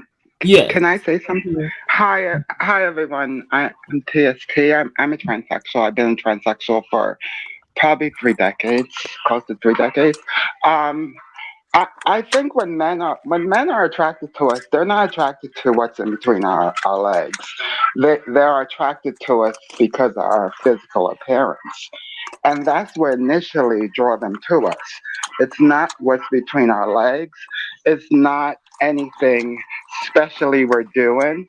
It's they're drawn to us, and a lot of them are. We we we rarely get rejected, to be honest. So the ghosting thing, it does happen to us. Obviously, it does. Just like it happens to gay men, it happens to females, it happens to Hetero different man, people. queer man, everybody. Right, everyone. So well, but we're ooh, go ahead. reckless I'm sorry. question. Reckless had a question about the babies. I think the other trans women didn't get a chance to answer that. Hmm. Okay, yeah. So the question, like, what a statement I was gonna say was kind of responding to like when people talk about trans people and implants. And I could be wrong, but I believe that most trans women don't really want to carry a nigga's baby. No shade. Like I don't think. I, Am I I right think or am I wrong? I don't think most trans women want I to carry think a nigga's baby. I I think think that would be more wrong. so the Can I be wrong? Okay. I think I, I, I I- think more so the girls back in the day would, but the new generation girls probably not. Yeah, no, I'm kind of thanking God a lot of these niggas is not my baby daddy or whatever. I'm not their baby mama because Y'all want them problems? hell no. Oh my god. Oh my god. yeah, Nah, I say what think you said. most transsexuals do not want to be where the biological woman where they have children. We don't want that. A lot of there are some. I hate using the word cisgender, but there are some cisgendered women that. But I only use that word to make females understand how we're different from them. So there are a lot of them that feel differently than us, and I'm sorry, I kind of lost my thought there. Well, I'm Sorry. glad you said that comment about cisgender, because that's been a very controversial topic, and I'm glad that you explained it that way, And because it's almost like giving honor or homage to cisgender women that they don't understand. We're differentiating ourselves and not placing ourselves above, but where we in our lane and them in their lane. We respect that difference. And 9 out of 10 trans women respect cisgender women, and we differentiate the difference between us two, not trying to compare or compete. But and the cross party lines, it also prevents you from not degrading yourself, but disrespecting yourself by saying, quote unquote, we're real females. This is just a better way to say a quick generalization of a specific type. type of person But of gender. but to us, we are real females. That's what I'm saying. Um, It prevents you from saying that word because that word it could be triggering. Well, there's a difference between the word woman and triggering for female, who? sex and gender for I mean, females. real. The word "real" can be triggering Yeah. because like, Triggering what for do you who? mean I'm not real? I'm standing right here in front of your face, like. No, Right, actually, right, like, okay, right. so yeah, like I'm gonna they're bite my referring tongue to like on when this. people say I'm a real woman or I'm a real man. Like the Now you trigger get what is I'm saying? it's the usage of the word real and how triggering it can be in certain conversations. They're referring to that. Yes, cis is definitely a better, more clinical, concise term, and it's Hmm. always existed. It's not something that they just came up with for trans people. It's always been there. It's just being utilized now as we acknowledge the trans community and the differences between the two. No, Hmm. I'm crossing back on party lines. I'm back on my side, back on the other side. And can I just say something to the cisgender thing? That Hmm. I think females who are born females, I think that they think that somehow we are competing with them somehow, some way, and we've been Patriarchy. trying we've been trying for so many generations since we been fighting for our rights. We've been trying to be respectful and to say we're separate from you. We are not you. We're not trying to replace you. We respect you, and we're in our own lane. I'm Um, sorry. so go ahead. I'm sorry. Like that, that irks my soul. I'm gonna tell you the reason why that irks my soul because I feel like a lot of times trans women literally have to get to a point to where they have to like damn near degrade themselves to make cis Hmm. women feel good. Like be more To secure in make yourself. them feel Like, comfortable. Did you yes, think? like Did you just think this because is the trans women demanded? that does not stop you from quote unquote having a period. That does not stop you from existing. That does not stop you from carrying whatever your experience are, like whatever your experience is. That does not stop you, or just because a trans woman actually exists, that does not equate to a cisgender woman all of a sudden leaving the face of the earth. That's not a thing. I think that we literally, when you look through the lens of patriarchy, it makes you feel like you have to compete. Compete for who? Compete for men, and that's really what it is at the end of the day. Well, That's you know exactly what, what I was Rachel? going to say. Because women, I mean, we compete amongst ourselves. Mm-hmm. You know what I'm saying? So Hmm. you can't expect then if you know for a trans woman to then not be in that Be competition too. Well, here's the thing. Because Listen, right. we're Be technically different from that. it is the acknowledgement that we are similar, which is why we're competing in a way. You know what I'm saying? It's like a what, sick thing that I they do. so agree with her. I And, so and agree with her. also That's with so he- true. It's here's like the thing, reckless. because Mm-hmm. they make us Um, compete. You know, I it's think not and, that we really want to. a lot of us probably and who respect and love women find ourselves on the outside looking in. We see some trans women who are disrespectful and competitive and mean towards women, and we want to number one to differentiate ourselves and let it be known I'm not that woman. I totally respect you. It's not so much of me bowing down, but Uh, there's also the second piece where women, cisgender women, or people in general who respect our pronouns and treat us with respect may be going against what they truly believe on the inside. We may truly believe we're real women, we're real females, we're just as good, or we can do all the same things, but that may not be what we express. We may be more respectful in how we present it and say, listen, I'm cisgender, oh, you're cisgender, I'm transgender. It's not to say anyone is better than the other, but I do respect that difference. And it's not, I know it does seem like we're bowing our heads down for them to pop us on the I top. gotta call Cap. I have to call Cap. No, that's not necessarily cap because you're respecting differences. That's what we all need to I do totally agree with as a people. Because white people, Who if called white the people cat? and black people respected each other's differences, then we could get somewhere. We No, would be able to appreciate their differences. I have to That's a call Cap. whole No, I think different. we need to accept the similarities, really acknowledge those before Well, yeah, anything. that too. But basically, if if if like I'm pretty okay. What would what do cis females respect about trans females? Do they do like what do they respect? Do they respect not necessarily? Do they respect anything? Well, you should respect other people just for being human. That's just a common courtesy. Common. It doesn't take anything. Even if somebody's ideology or how they feel or whatever is different from you, that still doesn't negate your ability to respect someone. Right. So when you address not you, but when a cis female addresses or tries to make a differentiate themselves from a trans female, what do they say? Do they say female or do they say trans female? No, they say trans. They say it's trans woman. Okay, so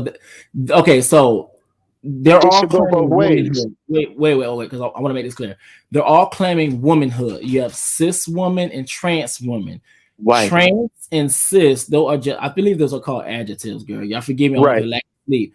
It just describes the experience of each woman. So, like saying we have Right. black woman, tall woman. Right. So it basically explains the experience, but they're both claiming womanhood. Right. It's just one of them doesn't like the term, but I'm asking the one that doesn't like the term, how do they want to differentiate themselves or the other party, and to give them that respect and Usually they honor. want to use the word Are real. you referring to the word? Right. They And were see, right. a lot of Whoever said that, it right. They want to use the word real, a lot which is of that triggering. goes back to and Transphobia. relates to the whole race situation. It's a means of separating people to categorize them, put them in certain boxes so you can make yourself feel more elevated than someone else. So you want And you want it to be just female, just straight up female. You Why don't can't want you you say don't it's want trans or cis female. woman? There's okay, that's so the Otto, thing. you gotta realize the Oh, can difference we say But between that goes so back. woman and female is female. not right? No, There's No, even an But that goes. argument, and and see, these okay, wait. there's an argument even in the cis female community about being called a female versus a woman. Like Okay, that's a so educate me. whole situation in itself, can I you know. please? And they feel like if a man calls you a female, that's derogatory. Right. How is that derogatory? Like I've Well, never You understood said. that I get because so listen, it what it doesn't make any is sense. okay, so what it is there's sex and then there's gender. Okay, and these two principles are actually mutually exclusive as it attributes to human beings. Sex is your body part. Sex is whether or not which end of the reproductive system you fall onto. Do you have a penis or do you have a vagina? That has nothing to do with whether or not you're a man or a woman. So by men calling women females, that's reducing you to your vagina, and you are so much more than just a vagina. Okay, not only that is that incorrect for that reason, but because every person who has a vagina is not a woman. Some people with vaginas are men, they're trans men. The Well, different and then there's also the people that have both genitalias. okay, exactly. Amen. So Amen. it to me, it doesn't you can call me a female. That's like you calling me black. Why would I be offended if you call me a female? You're acknowledging the fact that I have a vagina. But actually, Well, it's reducing or You're you to acknowledging or the that fact that you though. have a. I think cis acknowledges the fact that you have a womb and No, Y chromosome. no. Cis No, means no. that you Sis, identify your gender mhm. and sex I oh coincide. yeah, You're they're in female alignment. and you're a No, woman. no, no, Yes. no. Tran Hold on. I think hold on. Look at let me redefine it because I think I probably got the definition wrong. Okay. Let me redo it. Is it cisgender? cisgender, Yes, yes. cisgender. The Mm-hmm. prefix is cis, so then they Right. It change it says to denoting. transgender. It says denoting or relating to a person whose gender identifies. Oh, Wait, I started to. I start. Okay. There we go. Gender identifies corresponds with the sex registered for them at birth, not transgender. So it's like what you were, like at birth. What was your sex at birth? And at the okay, fact so that you identify with that is what makes yeah, you cis. Right. yeah. That's why I was So saying that the essentially, cis part acknowledges that you have a womb and a Y No, it's not chromosome. what you have. It has nothing to do. no. It's the part that you. It's the part Okay, that you so identify with your body parts, not that you have them. so we're gonna separate both of these. Okay, you have Okay. your sex and you have your gender. Now, what I need for you to do right now, don't look at this as through a cisgender perspective. Look at your sex and look at your gender are two separately different entities. I like don't even connect the two. Think of them as two different things, right? So, what is cis? Which is CIS. CIS, which is cis, means the same. Trans, that means different, essentially. So, essentially, if you're not trans, you're cisgender. Now, when it comes down to your sex is your sexual anatomy. What are the body parts associated on your actual physical body? Your gender is the social construct, which means that the way that we walk through life, what clothes we may wear, what mannerisms we may have, certain things that we do and we have agreed upon as a community to define what a man or woman um looks like. Okay, so the reason why the whole cisgender thing and transgender thing can be quite difficult for people to understand is because a lot of times they're looking through the lens of assuming everybody is cisgendered. Okay, so with trans people, trans women specifically, they may have, and this for people that's pre-op, they may have the anatomy of male, but they're trans because they do not agree or line up with the social construct of man. So they are going with the social construct of woman. And now for trans men, and that's pre-op, they have the social sexual anatomy or the sex of female. But since they're trans men, they are agreeing with and going with the social construct of manhood. Because the thing about it is that what we're talking about when we get into these conversations about womanhood and manhood are the cultures. What are the practices of manhood and womanhood? Like, what are the things that you do that makes you feel like a man? What are the things that you do that makes you feel like a woman? You get what I'm saying? And the expectations. And the expectations of such, yes. And those things do exclude your actual sexual anatomy. And similar to sex, how it can be intersex, then you have the in-betweens, which would be non-binary, someone who is not totally masculine or feminine at any one point in time, all the time. Question. Okay, I got one. So if it's not necessarily the biological things that make you a female or a male at birth that make you make you a cisgender, then okay, intersex. When if a person is born with both Okay. genitalia, what is their cisgender? No, but that's the thing, they're intersex. They're Right. intersex. They're intersex because they have both genitalia, they have Genitalia. both Yes. organs, they have both systems. So Yes.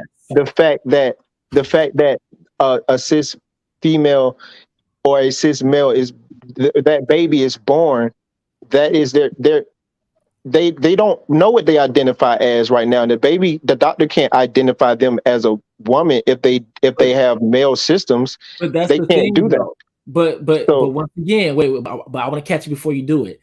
You're also looking at these things through a cisgender perspective, because the same way you said that they can identify with what gender because they're so young, we do the exact same thing with baby showers by just assuming that just because this is a boy or a male that's coming into this world, we're automatically going to associate them with men or boys or whatever. And no, we're going to wear blue. that's a no. Did you know that blue used to be the girl color and pink used to be the male color? Yeah, it used to be, but we're talking about today. My favorite color is blue, so But Um, I'm like what I'm referring to is that actual social construct on its basic level. But yes, and I know also, blue. I think we all kind of learned in schools that a woman was the adult female.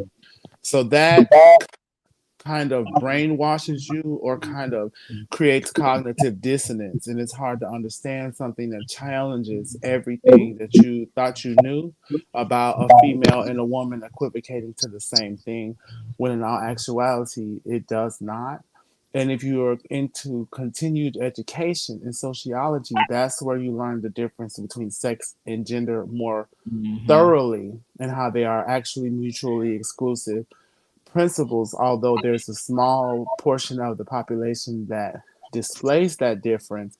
In all actuality, it is very much a thing. Yes, and I, he ended up. I don't know if sure I've been kicking people out. I don't know what the hell is going on, but I dropped the link again. Would you guys continue? um, I just want to, I'm sorry, I just lost my thought again. What did he just say? Could you repeat what he just said? I mean, the person, I forgot who Me, was talking. retro, me, Yes, or the yes. guy. Okay. What I was saying is that in school, I think we all learned in grade school that a woman was an adult female, and there was no differentiation between the two. And so that's a cisgender perspective that we've all kind of been brainwashed with, or indoctrinated into. But as you go into college, sociology is the science that will tell you the study of the mind, and society, that tells you the difference between sex and gender, the difference between female and woman. And that is, if you don't do that, you're going to face cognitive dissonance when you experience a transgender person or the explanation of what it means to be trans, because it's challenging everything a person thinks that they know about a woman and a female coinciding and being the same thing. And although it's a very small percent of the population, it is very much a real thing. Thank you for that, Retro. I do remember where I was. Sorry, I have been smoking, so I do remember what I was gonna say. Come Um, on, smoking. I, I, yeah, I'm smoking a little ganja. no puff So puff pass. I do remember what I was gonna say is that I know this is not political correctness, but I think that the word woman, if you look at the word per se, it has both genders in it. So how does transgender? How are we excluded from that when we are considering ourselves when we're born one gender and we're identified with another gender? How are we are not women? I Um, believe that we are. Well, I believe trans women are, No, since I'm non binary right now, I do believe trans women are women. They're not excluded from any of it. Maybe female in a sense because the gonads presence, this is more speaking to body parts. So I would say maybe female might exclude some trans women prior to SRS. However, woman is most definitely something that describes a person's experience and how they present, how they show up, and whether or not they're accentuating their masculinity or femininity in certain ways that defines them as a woman. But so no, trans women are most definitely not excluded from that in any sense. Right. And I think even the word female, if you look at that word per se, and I understand the definition of the word and the society gendering that word to a specific group, but if you look at that word per se, it has both genders in it, female and male. And the studies also show that a trans woman's brain is more like a female brain than it is that of a male's brain as well. I mean, just to add a little bit of science in there. And correct, and everything in the womb starts out female. That's why I don't understand this world that says female is weak, because you will not be here without starting out as a female. That's patriarchy. That's Yeah, all. no. Patriarchy. I think, you know, it took a female to tell me this, and I was amazed by it when she told me it. She said to me at the time that, you know, men think they're so strong, and they are strong. Their upper bodies are strong, but when it comes to the lower body, the female is the strongest. Exactly. And you also notice that with the hormone therapy, usually, you know, the fat is distributed to the upper body with testosterone, but when you begin the hormone therapy, it begins to distribute your fat throughout the body. Your entire body begins to grow versus just that upper body, which is what testosterone has. And, you know, they make those jokes about leg day too, just to expound on what you were saying. Right. And when we take hormones, right? When we take hormones, it's only reading something in our body that's already there. Female is already in our body, even though we are genetically male, but female is in our body because we all started out as that. Precisely. Only the presence of the Y chromosome is what develops the penis in the fetus. Right. Male. When a male is a male, he is not there. You have to have a balance between female and male.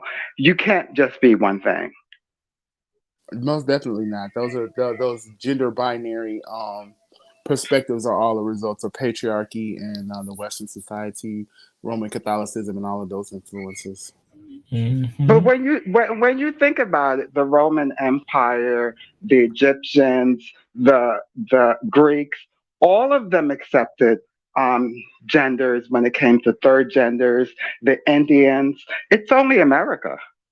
When you look back in history and you think about gender, us transgenders, and we were called many different things in the past. So, and accepted with Indians, Egyptians, yeah, any empire you could think of. Yeah, even in that movie Woman King, I noticed that he had his queen, but he also had this one other person that seemed a little feminine, but I really couldn't put my hand on it, and I was like, "Well, is that?" Yeah, you noticed that too? Child, me and my mom was I like, "What does that noticed mean?" I got it. We've always been here. We've always been here. The only difference is the technology just got better. Amen. Thank the And universe for other that. cultures, you were revered. It wasn't until Exactly. colonization became Still a are. issue that, well, yeah, definitely. In a lot of other cultures, you still are revered. But wherever colonization hit strongly, yeah. Yeah, I know. I've seen a Yeah, I saw a documentary where they have trans women who go through the city and sing. Everyone loves them. They're seen almost as a goddess. They're most definitely revered to this day. So it's just the Western Roman Catholicism that has the homophobia embedded so deeply. And again, like we were speaking about race and colonizers stealing things, a lot of these Roman Catholic things just took African religions and principles and stole it and made it into their own thing. Yeah, they don't really have an identity without us. They don't have an identity without the Black culture, the Black experience, Look, and they love this. Go ahead. I'm sorry. I was about to say the same thing. And look, they still badly. It's never. That's all they know. That's all they know. You go look at Africa right now. They're trying to have 45 countries come together so they could steal their natural resources. There are so many countries in Africa, China, France, America. They're all digging for something. They're digging for gold there. Oh, we're not And going to they'll talk tell about and they'll tell you how poor. They'll tell you how poor the continent is, and the continent is very rich in natural resources more than any place else Self-sustaining. on the planet. But that's people are not seeing though. That's not the only continent either, and that's not the only area where they're trying to steal resources from Black people. The U.S. is right now trying to invade Haiti. Yeah. I always make the joke that they're like the crackhead of the races. They'll steal the crack out of your behind if you leave it somewhere. That's a And good you always one. get the great value version of whatever they sold. You'll notice our culture and every other culture. They stole it or they tried to steal it. We reinvented it. We steadily reinventing and recreating the culture. And you'll notice that even in cultures that don't, practice colonizing and things of the sort, they still have the hip hop influence in their music and different things. That all came from us here in America. It's still from an indigenous African culture, mainly from Black women, to be honest, which is why I respect them so much. But I just notice how our influence has taken over the entire world, yet they try to The put us at the globe. bottom of the total pole. Yeah. And had y'all I- noticed the, when the, the everybody went on that on strike and they didn't have nothing to steal from her, but I just talk God. But I think a lot of it too is because those things come to us naturally, and we don't look at them as something we can commodify, and their race does. So they put a price on just about everything. Right. They're trying to learn it. They're trying to get it. So the things that come to us naturally, our natural rhythm, our natural beat, like the way we walk, the way we talk, the way, like our mannerisms, Yes, they it's are catered constantly to trying us. to adopt yeah, it and put a price on it in a way. Either it's a I negative thing or it's a positive thing. They'll try to upstage certain attributes and then try to down. Think about back in the day when you had a big butt, that was a negative thing. And then all of these BBLs, right? And now they're trying to get back to the skinny white girl no booty thing. Like, it's when they feel as though they can commodify a certain thing and they flood the market with that. So then it is not looked at as beautiful or in a positive light. They abandon it and then go back to their original. Exploitation. The Joker is a perfect mascot for him. He said, anything you do well, you should not do it for free. That's really their mantra. So think about it. So like our full lips. Back in the day, they used to paint their face black and do the red big lips, right? Now they're getting injections for that. Because fillers. the making fun and that part didn't work. So now they envy it and they want that. But it's only to a certain point because they want it to turn into a negative attribute. And then they go back to, what their original structure was. Yeah, I agree with her. They like to take things from us and use us like a costume, and take it off and toss it Because like they toss everything else. think about it, we are exotic.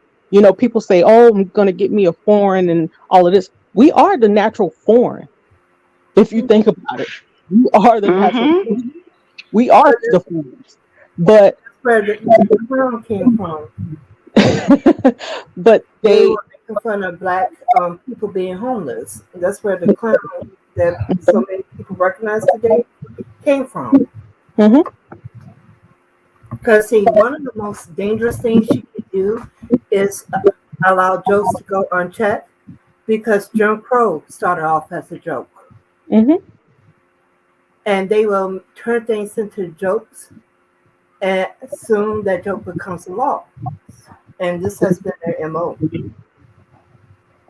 So they Yes, use like yes, like if you look at the black man that wears his pants down and his underwears are somewhat showing, they've they've made jokes about that and created laws about that in certain states.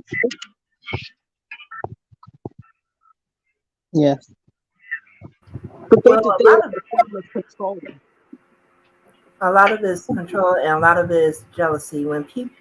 When you have something that I can't get, then I'll make you feel bad about having it because I feel bad about not having it. Right, right. Like the very thing that you have mostly on your body, your skin, your largest organ, your skin. They'll tell you how bad it is, how horrible it is, but let you and them step under the sun and see who will last longer under that sun. That sun knows something we don't know. I And ain't gonna lie, that's watch them go to a tanning bed and spray tan their whole body for. Yes, Raven tanned their whole body, sit under a tanning salon just to catch cancer, just to become something that they hate. You. well, they're not even doing that anymore. They're taking injections to turn their skin. Yeah, Wow. I know they are. Because if they could, if they could bottle melanin, they would, and they would sell it for zillions of dollars. Because if Actually, they they could are bottle it, bottling it, sweetie. Yeah, they are. Melatonin is a form of melanin. Yeah. I know it's a form of melanin, but they'll never be able to bottle what our skin produced to keep us young. They'll never be able to reproduce those things. They could try as they must. They'll never be able to do those things. They still can't figure out the brain. There's a lot of things in the body they still can't figure out. Absolutely. Because our melanin is way different than their melanin. Our melanin is not the same as theirs, by no means. They have they have two. We have six. It's a total different thing. So, um, our melanin protects us in so many ways that we have no idea, and they do. I mean, when you think about it, you think of dark hair, dark eyes, blue hair, blonde, blonde. I mean, blonde hair, blue eyes. When you think about those things are a recessive gene. A recessive gene is a weaker gene that is lighter. A gene that is somewhat darker with melanin is us, and and when you have more melanin within your body, it protects you from many things, including diseases. Thing about it, I think that in the Western society, they use media to kind of brainwash the public or the society and depict these recessive genes as the epitome of femininity. I never really saw when I was growing up black women um, depicted as the epitome of femininity or the softest, most beautiful thing. It was always, like you said, this blonde hair, blue, European beauty standards. True. But what But they did over sexualize us. So we weren't the beauties and the soft, the feminine, the to be protected, the weaker. We were the sex, the we Objectified. yeah, we were objectified, and that's all we're good for is sex, and being objectified all the time. You know, even even in the slave trade, you looked at when they selected females, they selected them based off of, okay, what are your features? So do you have childbearing hips? Do you have a bigger behind? Because that means you will probably survive during childbirth. People always focus on the bucks, but that was also a thing as well. In addition to, I'm going to get the most attractive female slave because I want to use her also as a sex slave, as in addition, not just for her manual labor. Crazy. So a lot of that played a part. And you look at the most attractive slaves, they worked inside the home, while the not so attractive were outside. So it even created a class and a separation even at that level. Yeah, they call that the Willie Lynch syndrome, the whole Willie Lynch system. Yep. House To niggas. where, yeah, Yeah. So it's just a lot. And being a woman, I don't understand the separation and the divide and the need to compete in, no matter if you're a cis woman, you're a trans woman, or whoever. It doesn't, like, but it's like we're competing. We're constantly yeah, competing. And then not only are we competing, we're fighting with the very people we're competing for. Focused on the differences rather than the similarities. Exactly. So it's like we're competing to be seen a certain way by men, but yet then we're fighting with the men. So it's like, Divide and conquer. who are our allies? And it's sad to say, but they say, oh, we need to protect Black women. Yes, we do, but we need to stop infighting. We need to stop fighting with everybody. But it's like we have this hard shell because it feels as though we have to fight because nobody is going to fight for us. But I think I think subconsciously they have taught us to not fight them and to fight each other because it's safer for us within their system. And subconsciously, a lot of people who are not aware of lives what we're talking about, they fall to that. I would say that it's the combination of that Jim Crow and Willie Lynch. Those two tactics are still stinging our community. They're still effective. They're still affecting us and keeping us divided, and using things that are divisive against each other.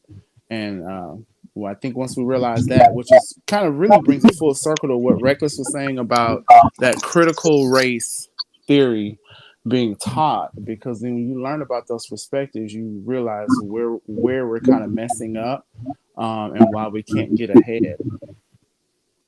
Right, but critical race theory is about policies and the structure that keep this system going.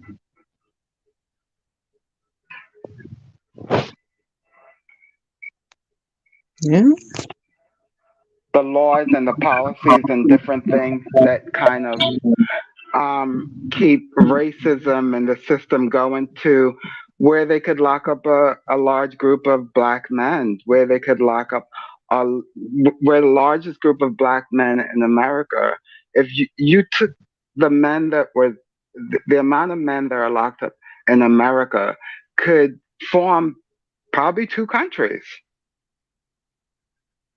yeah, Wow. And then they'll tell us as Black people that we're low in numbers, and we have the most dominated blood on the planet. No matter what groups of people that our blood mixed with, we dominate that blood of that group. Oh, Empress, whenever you're not speaking on the mic, if you put it on mute, it'll stop that feedback.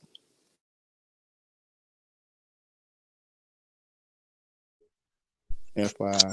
sorry about that. I think it's my mother's telephone, my mother's television up front. Yeah, it's all good. We yeah.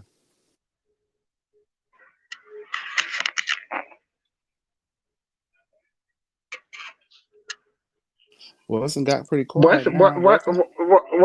what's so sad is that when you think of, I heard you guys talking about culture earlier, but when you talk about culture, you have to go back to the origin of it, and the origin of it is us. And when you look at Indians per se, they'll tell you like Indians were the first ones here in America, and they're natural to America, and they're. But how is that so? When you look at their culture is very African. Would you look at anything that they have done is very African. When you look at them saying, "Oh, we was the first people on the planet." So if we was the first people on the planet, how were we not here in America before the Indians? Yeah, Well, we that's had the to be. thing. We were everywhere. I And know. you got Yeah. to look at the amount of ships versus the amount of slaves and the amount of time. There is no way they transported that many slaves here. That is correct. And I really have changed my mind throughout the years about that because it's a lot of it is being said now that what they the systems that they have now is the same system that they have before. The Europeans, they never change their recipe. Their recipe is always the same, meaning that when they want to enslave a group of people, they don't usually do it with adults. Adults are very difficult to enslave, right? So you Yeah, do it with children. yeah, you You do always it with start with the small children. children. That's the reason why they don't Right. want critical race theory taught in the schools, because by the time you turn, when you're even in your young 20s, your mind is still impressionable and it can still be easily manipulated and persuaded. Versus when you turn about 24, 25, it's a little harder. It's more difficult. And for you to do that on a mass scale, it's nearly impossible. So that's the Correct. reason why they don't want critical race theory brought into the question, because then the question that we even had on this panel about black, what is black? There is no such thing. They assigned that as a way to eliminate us from knowing where we came from, because it opens a whole can of worms as far as who are the rightful owners of this land. Right. Right. Because Right. not only would it be the Native Americans, it would also be the Moors, it would also be Mexicans, because they were all intermingled here. And not All of only that, All I think it's something to just put your mind at ease and make you stop questioning and stop studying history and stop trying to look and go back and figure out what happened. If they can just give you a word to kind of just, sit you down. Okay, well, you're black. Oh, okay, well, then that's what I am. Well, where did black come from? Some people want to know, but some people will take that and just go ahead and go on with it. Some people just accept when they say I'm black or I'm African American or you came over here with the slave ships. Okay, that's it. They think, oh, no, well, it is what it is. that, and it was also a way to strip you from the rights and the little bit of things that the American Indians were received. So it stripped you of a little bit of your sovereignty and your rights. Yes. And so now, because you don't know who you are, you're not entitled to that. So where you would be entitled to not pay taxes, or you would be entitled to, have your own reservation and not be under certain laws. You don't have that right now. You see what I'm saying? And now we can dictate to you what your rights are and eliminate or say, we're going to come up with this constitution and it really doesn't apply to you guys because you're black and these are for white men. Yeah. Yeah. So not only are we stripping you of your of who you are, we're also denying you the resources that are provided to your nationality. And that's why when people talk about reparations, how are they going to determine that? Because in order to do that, everybody's going to have to get DNA tested. And that's going to open a whole can of worms that they do not want to do. And not only that, reparations would actually probably put us on top. They owe us so much for so many years that it's like there's no way that they can afford to be on top or in the situation to have the power that they have and provide us with the reparations that they owe us. It's kind of like a silent war that's been going on this entire time. They know that they owe No, us. they can, but that would mean they would not be in control. Yeah, and they can't do that. They can't fathom not being in control when they the impression that if they brought us over here as slaves, how could we come and get on top of them? Well, and then the question would be posed: how can you come to a land that you did not own and take it over, and then claim that I'm either a slave or an immigrant when you are an immigrant as well? And disillusion on every hand. Yeah, that's the reason why, people from other countries, they'll say, oh, I'm, Irish, or I'm Scottish, or I'm, I'm from the UK. But we don't say we're Americans. Most people who do that are white when they go to other countries. They'll say, I'm an American. They don't say I'm white. They don't say I'm black. You see what I'm saying? Like, they say I'm an American.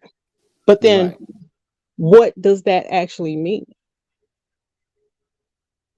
Because in all actuality, we're all immigrants. The only actual true Americans are the Native Americans, the Moors, and the Mexicans. And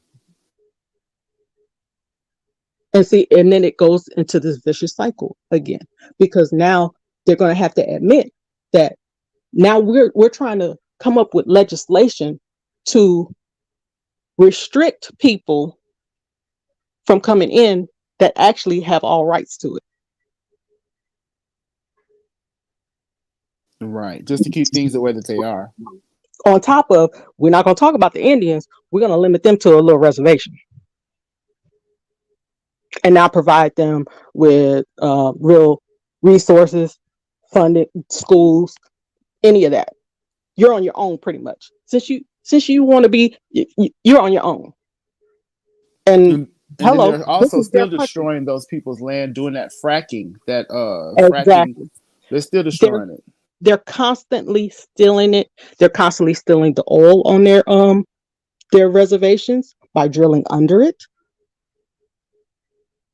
They are trying to run pipelines. They are stealing all the water off of those reservations and bottling it up and selling it to us in grocery stores. So the government is coming in because now they recognize the resources that are on that land because the Indians preserved it, because they respect nature, and all these other areas that, we had this lavish land now is dry and destitute. And so we're gonna commandeer that for national resources. And that's how they do it. Just like what they call eminent domain. So like if you own a house in a neighborhood and they want to do, let's say they say, oh, we want to put up this highway, or we want to build this stadium, and it's for the betterment of everybody. And they try to buy it from you, and you don't want to buy. The government comes in, do eminent domain, takes your land from you. It happened time after time. They did it. What do you think City Park is? Or here in New York. Yeah, in New York. That was here in New York. Here in New York, Central Park. Not to cut you off, but Central Park. It used to be a black area, and they took that whole land from black people and turned it into a park. Central Park. The entire thing, Central Park. Yeah. And there are still cemeteries in Central Park people are not aware of. There's all of this because that's what they do. Lake Lanier. Yep. That wasn't a lake. That There's used a to be lot a of booming. black cities underwater. Yes. They put a whole entire black city underwater. So true. Think about That's all that's the that's beach. how much they don't like you.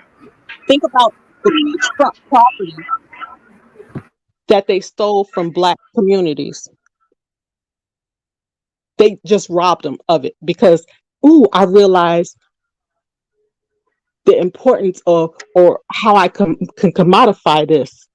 So where they pushed us out to the coast because they didn't think that was, you know, not livable land because it's sand and it's hard to build on and all this other stuff. So they gave it to us, right? The free blacks. And then come in, oh shit, we want oceanfront property. That's very valuable. So now I'm gonna steal all of this. Think about all the beachfronts in Florida, in Georgia, South Carolina. All of that was New black. York. All of that was black. Guess what they did? If they didn't take it from you and then build houses on it, they turned it into a park. Yep. They love turning things into parks. Yep. Because that's the way Don't forget they their do it. don't forget their absolute favorite. The absolute favorite was the lake. To turn whole cities into lakes. Yeah. Yeah.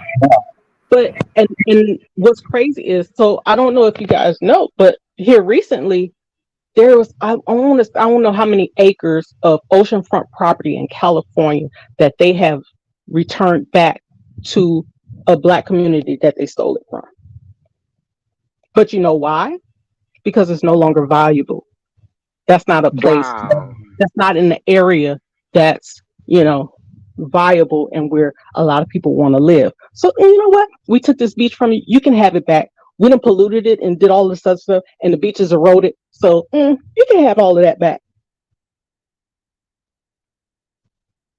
That's until we do our By the way, and then restore it, and then here they come again. we're gonna give it back to you, but guess what? We're gonna tax you. Congratulations. Hope you can pay the taxes on it, because guess what? They're gonna still evaluate it as that high beachfront property with the multi-million-dollar houses on it. So that property is going to be in their books worth a lot. Unless you're trying to sell it, then it's not going to be worth anything. But we want our taxes on the amount that we say that it's worth. Yeah, like if you look at France, Paris, the Eiffel Tower, that was paid for with Haiti. In order, when they won the war, the Queen put a bill on them to where they still owe till this day trillions upon trillions of dollars, and that money paid for the Eiffel Tower. In order for them to get their people out of slavery, they bought their people out of slavery and got themselves into that debt that is still in till this day. It paid for the Eiffel Tower. Because they don't like losing to you. That's why. That's why Haiti is always getting hit by inclement weather. Because if you think they don't have the ability to manipulate the weather, you are sadly mistaken. Oh yeah, it's called the heart machine. China has it. America has it. There's another country that I forgot too that have it. But yeah, it also goes by another name called cloud seeding. Because I recently heard of that one. They have put it in your face. Remember when they were doing that test and the disaster that they were testing for magically appeared? Yeah, that was not by accident. Because one of the things these governments like to do is they like to attack each other with weather, and they like to attack each other with earthquakes. And Bill Gates is actually trying to pass a bill where he's allowed to basically release these metal particles into the sky or the ozone, and he's claiming it's for climate control in order to protect from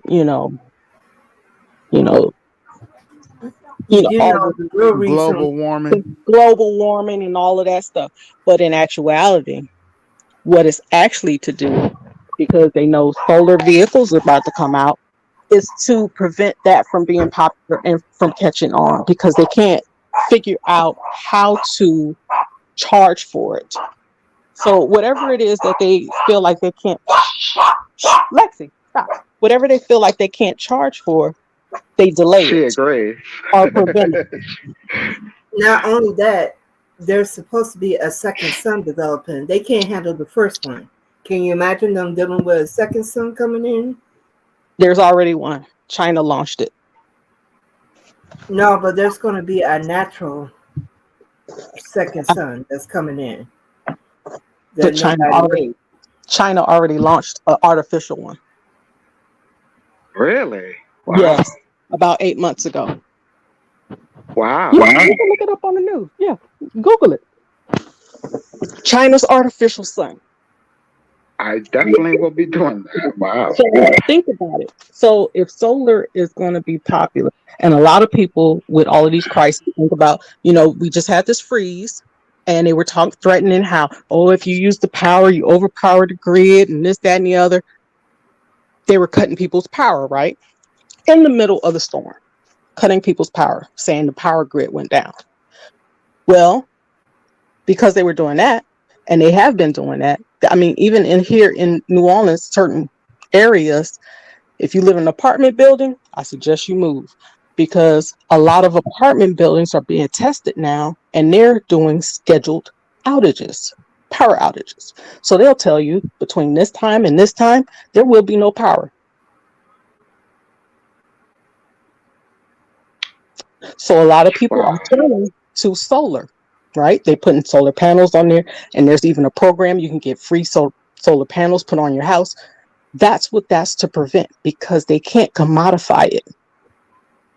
Because you look at anything that's a one-time purchase. So people, they're going to be buying panels and stuff like that, and the actual batteries to store the energy, right? For when the sun isn't up. That's a one-time purchase, or one in every 10-year purchase. They're not focused on it. They're focused on continual income, because how are we going to supplement this oil and this electricity money that now we're not going to get? So since we can't stop it, and it's happening, and it's happening fast, we got to slow it down and prevent people and have people turn away from it, because it's not a viable option. Think about Elon Musk during all of this. The Tesla vehicles were programmed in their latest update, I want to say about 6 months ago, to only charge up to 80% of the battery capacity. So all of those long range vehicles and stuff that they came out with, well, you can only charge a battery up to 80%. And some people during the storm realized that they couldn't charge their cars at all, because the cold weather prevented the batteries from charging. But see, this is why I teach my spirituality class. You have to do things in the spirit realm, because people think they're only fighting you in the physical 3D. They're doing it in the spiritual realm too. Mm-hmm. And when you understand how to fight in the spiritual realm, honey, with the power that's sitting on this panel right now, it wouldn't take nothing for you to be able to undo their stuff. And that's why they try to distract you. You can, but it's like they're a couple of steps ahead. So I want to say in the early 2000s, I think it was a Chevy came out with a dual fuel vehicle, right? You could either put gas in it or you could do electric. Well, they realized real quick that would impact oil prices, right? That would reduce the amount of money that they're getting with raising the oil prices. So what they did when they launched those vehicles, you could only lease them. You could not buy them out front. You could only lease them. And when they realized how good these vehicles were, because at the time, those vehicles were even better than Priuses with as far as their gas mileage and everything. Like literally, you could drive across country. You can drive from California all the way to the East Coast with only 2 tanks of gas. When it was time for those leases to be up, you know how vehicle leases normally happen, at the end of your lease, you could buy it or, those people were not given the chance to buy those vehicles. They were reclaimed. Every last single vehicle was reclaimed by the manufacturer and scrapped.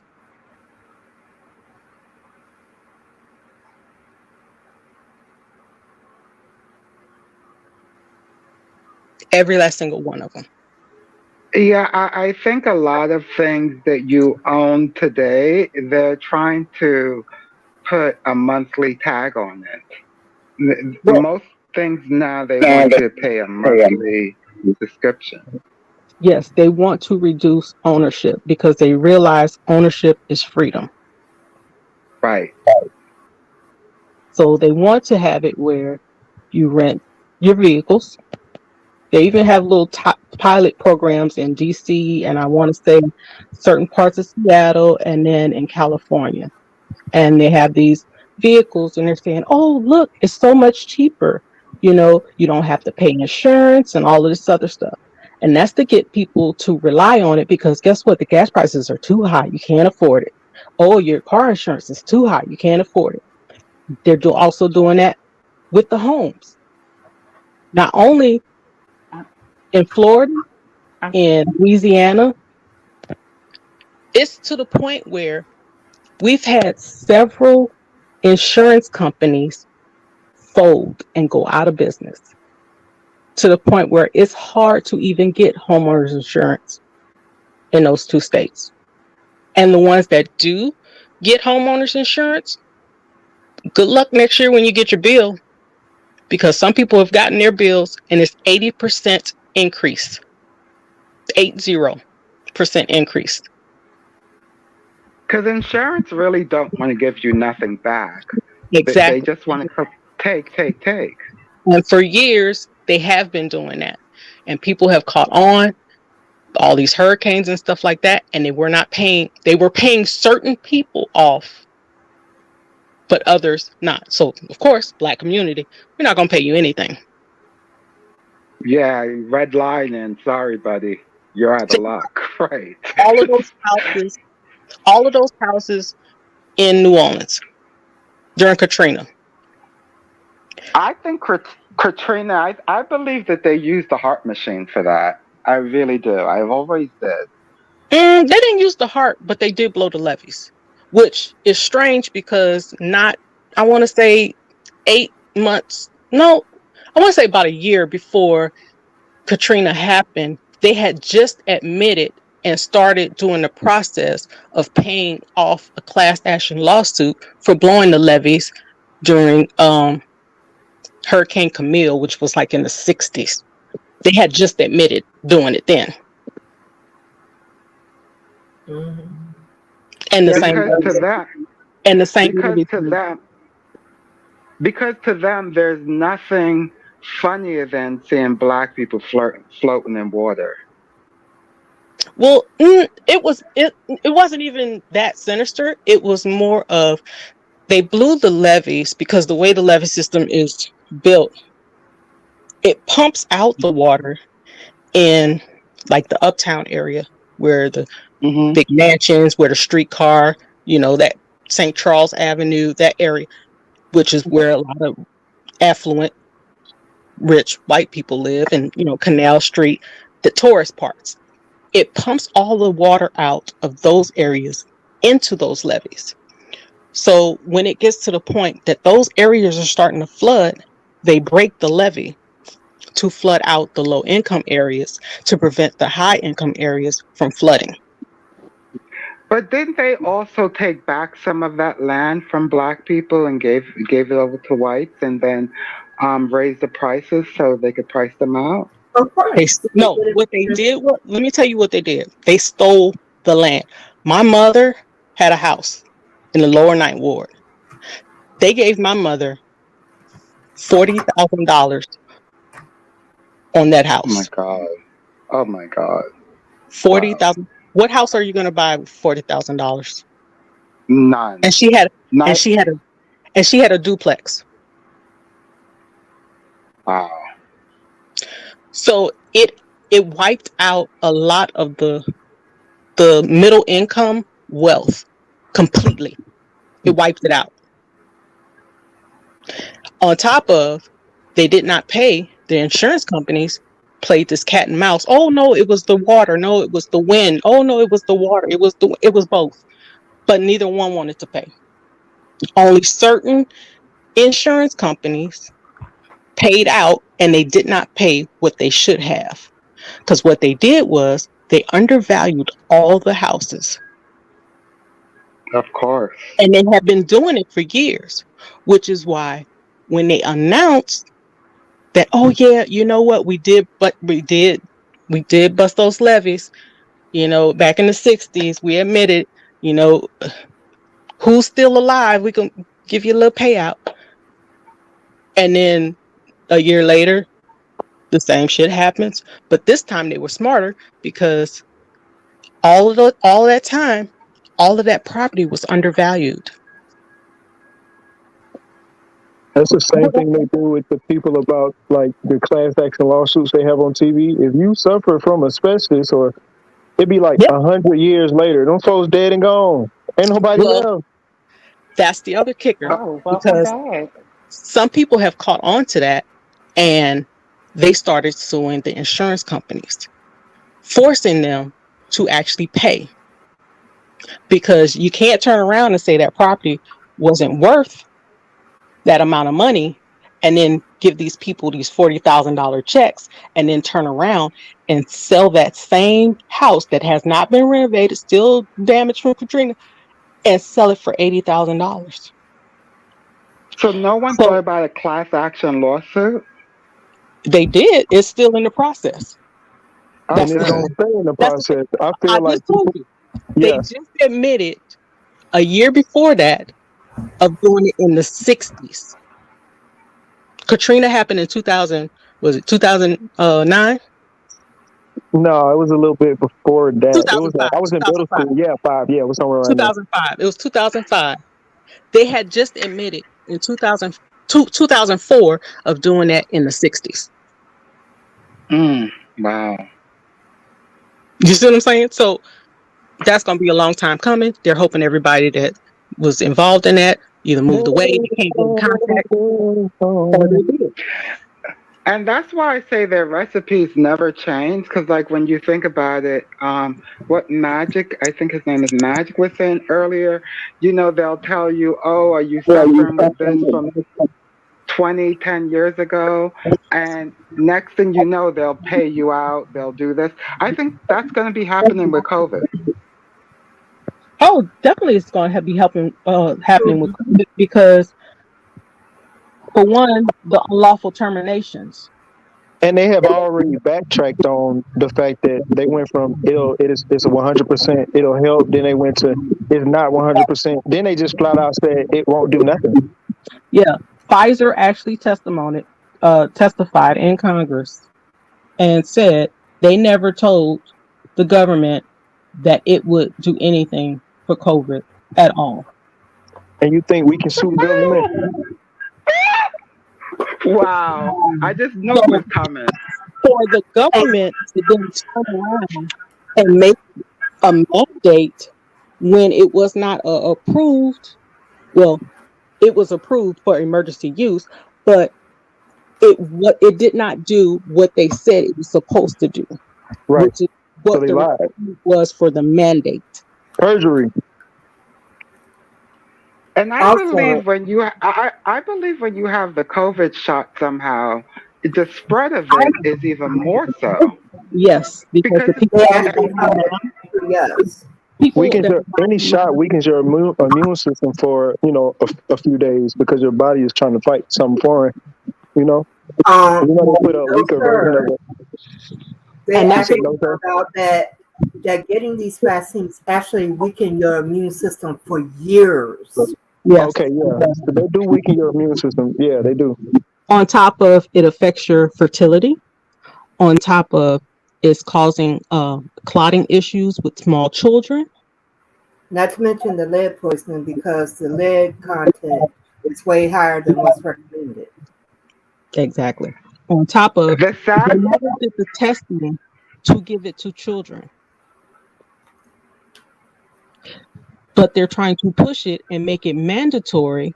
And they even went through the World Health Organization and passed a bill here recently to basically make it easier to force citizens to do certain things. So forcing you to self-quarantine, opening quarantine centers and forcing you to be there like China did. China actually took people out of their homes and forced them into trailers to quarantine. yeah, I saw that. That was something else to say. Don't think the US is not going to do that. They are. It's just they legally could not do it at the time because they didn't I have thought, the testing centers set up the way they needed to. They have the facilities because think about these 160 Walmarts that are closed that got security 24 hours. Those buildings are maintained for a reason.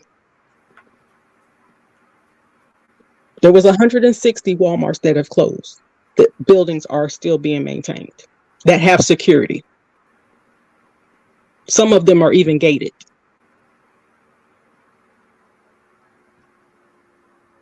And if y'all been watching the news, Walmart is talking about, oh, there's a rise in theft. We've lost $8 billion, but they make 100 and something billion dollars.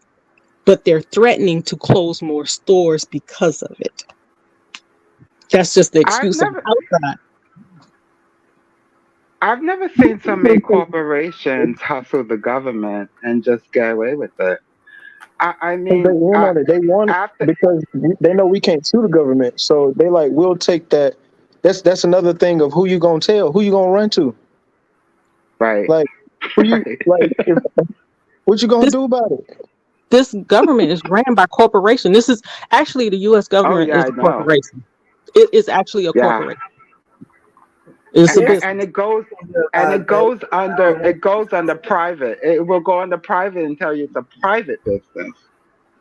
because think about during COVID, all the farms and stuff that were forced to destroy their crops, destroy their cattle, their chickens, because they claimed there was nowhere to send it. And their seeds and their vegetables, everything. It's They are horrible. paying farmers not to farm right now. And that is so they can create scarcity.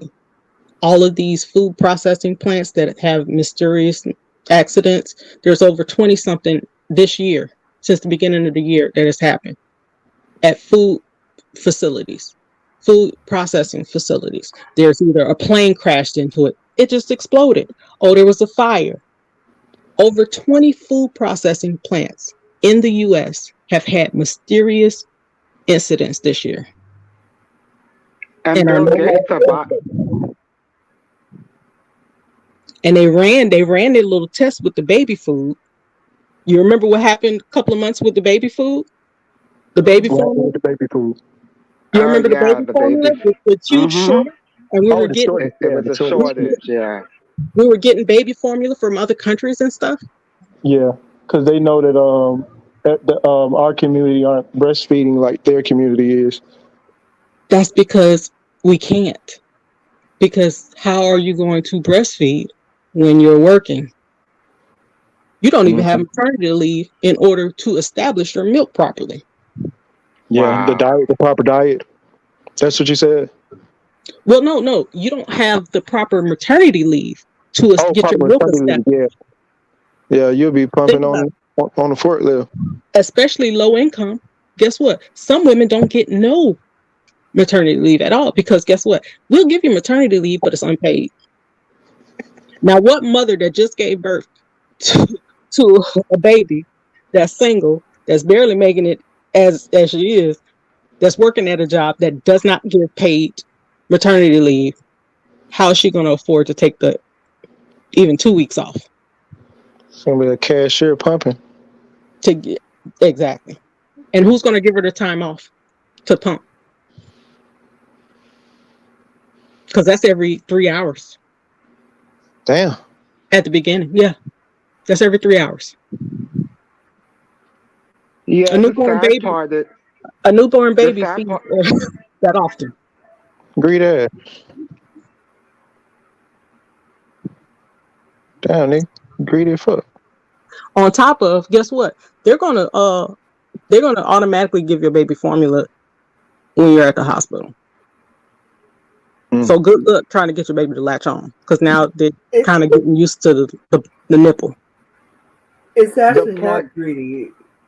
You're dealing with a baby, so their stomachs are really, really tiny. So that's why you have to feed them more often, because their body is brand spanking new. So that little teeny tiny stomach can only hold but so much. No, don't take up for him. He greedy. On top of, they're growing at an alarming rate. Yeah. Yes. Because you think about a 2-month-old, how much weight a 2-month-old gains from birth. That's a lot of weight. Yeah.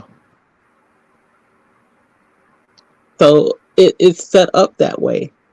And I feel like if more Black women breastfed, that would cut down on so much of the like the financial not responsibility, not burden, but the bill of a baby, because that formula add up, right? Oh, definitely. Not only that, the baby will reap the benefits of whatever immunities that mother has as well. Exactly. So now your baby isn't as sick, not getting ear infections and all this other stuff. On top of, we're not going to mention how there's a class action lawsuit on the formula companies, because now the formula is causing, was it gut rot in the babies? Because it's not even suitable for consumption. Yeah, because they put a lot of unnecessary stuff into your food. There's legally, the United States has so many chemicals in the food that are literally banned in other countries. But it's not only food. Basically, everything in the middle of a supermarket is bad for you. It's bigger than that. It's bad. Think about it. Baby not powder. Not just everything in the middle. I know. I want to put fruits, the meat, all that shit. Y'all can look this up. The FDA just admitted that they don't control what manufacturers even put in baby lotion, and that there's toxic ingredients in baby lotion. The FDA has been brought out for years now. It's been Johnson & Johnson. Oh, Johnson & Johnson. Oh my God. You say Johnson & Johnson had cancer in their baby powder. Oh, all baby powder. That's the other kicker. It's not just Johnson & Johnson. All baby powder contains that asbestos, because you can't produce that much talc without a certain percentage of asbestos. And they rely on the company to report how much asbestos is in their products. It just so happens Johnson & Johnson got reported because there was an alarming incident of people having ovarian cancer and uterine cancer and all kinds of other stuff. Because guess what? Women use it too, not just newborn babies. And I remember a while back, there was a common term called sick building syndrome. And a lot of that was asbestos being in those buildings. That was causing people to get sick. And you had alarmingly high rates of people coming down with cancer. My father actually worked in a school that had an alarmingly high rate of cancer showing up. I told him he needed to notify the EPA to let them know that the building has SIP building syndrome, because statistically, you should not have that many people dying of cancer in one school in a matter of years. They know. It's just I remember. they know, but how many people are going to say something? It's the same. Okay, Louisiana, horrible. I'm just going to go ahead and say it. There's a couple of neighborhoods that were built on top of landfills that are known. It's called Cancer Alley. It's called Cancer Alley. So they know it's in the water. If you look at the EPA for any zip code in New Orleans and the surrounding areas, it shows you the amount of cancer causing agents in the water. And let's just say that's just what they're reporting. But what they're reporting is already alarming. Did you get a chance to see the white scientists that came out and said that they were purposely doing things in black neighborhoods to kill folks off? Yeah, they are. He came out and straight admitted it. It's the same thing that they're doing in Jackson, Mississippi. Yeah, he was trying to bring awareness to the black community. Hey, the stuff that's happening in your communities is not by accident, it's by design. Yeah. Because what's crazy is, so I lived in Florida on the beach, beautiful condo, right? So I even looked at that zip code compared to the zip code my mom lives in. And the drastic difference in the agents that are just even in just tap water is crazy. So there's no way for them not to be doing this on purpose. Definitely on because purpose. Guess what? New Orleans is under sea level. And they put it in your face with Jesse Ventura show. He told you a lot of the stuff that's happening now, long before it happened. Because he literally talked to this woman. She moved out of the freaking country because she was like, what's going to come down the pike? She was like, if you can get out, she was like, I recommend you get out now.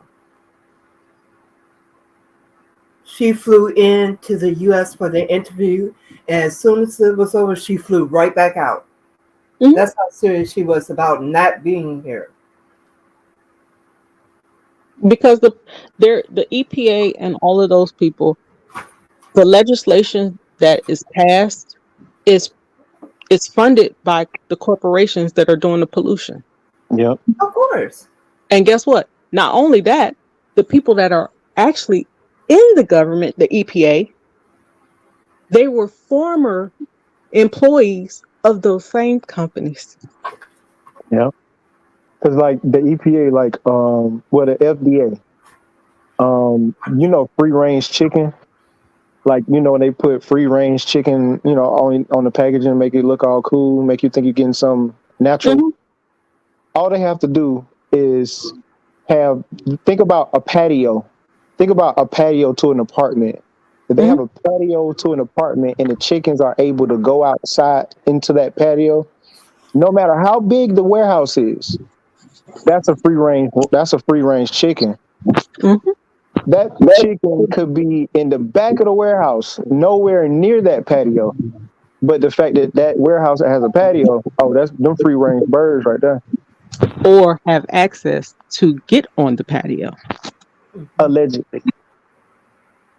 Like the allegedly doing that.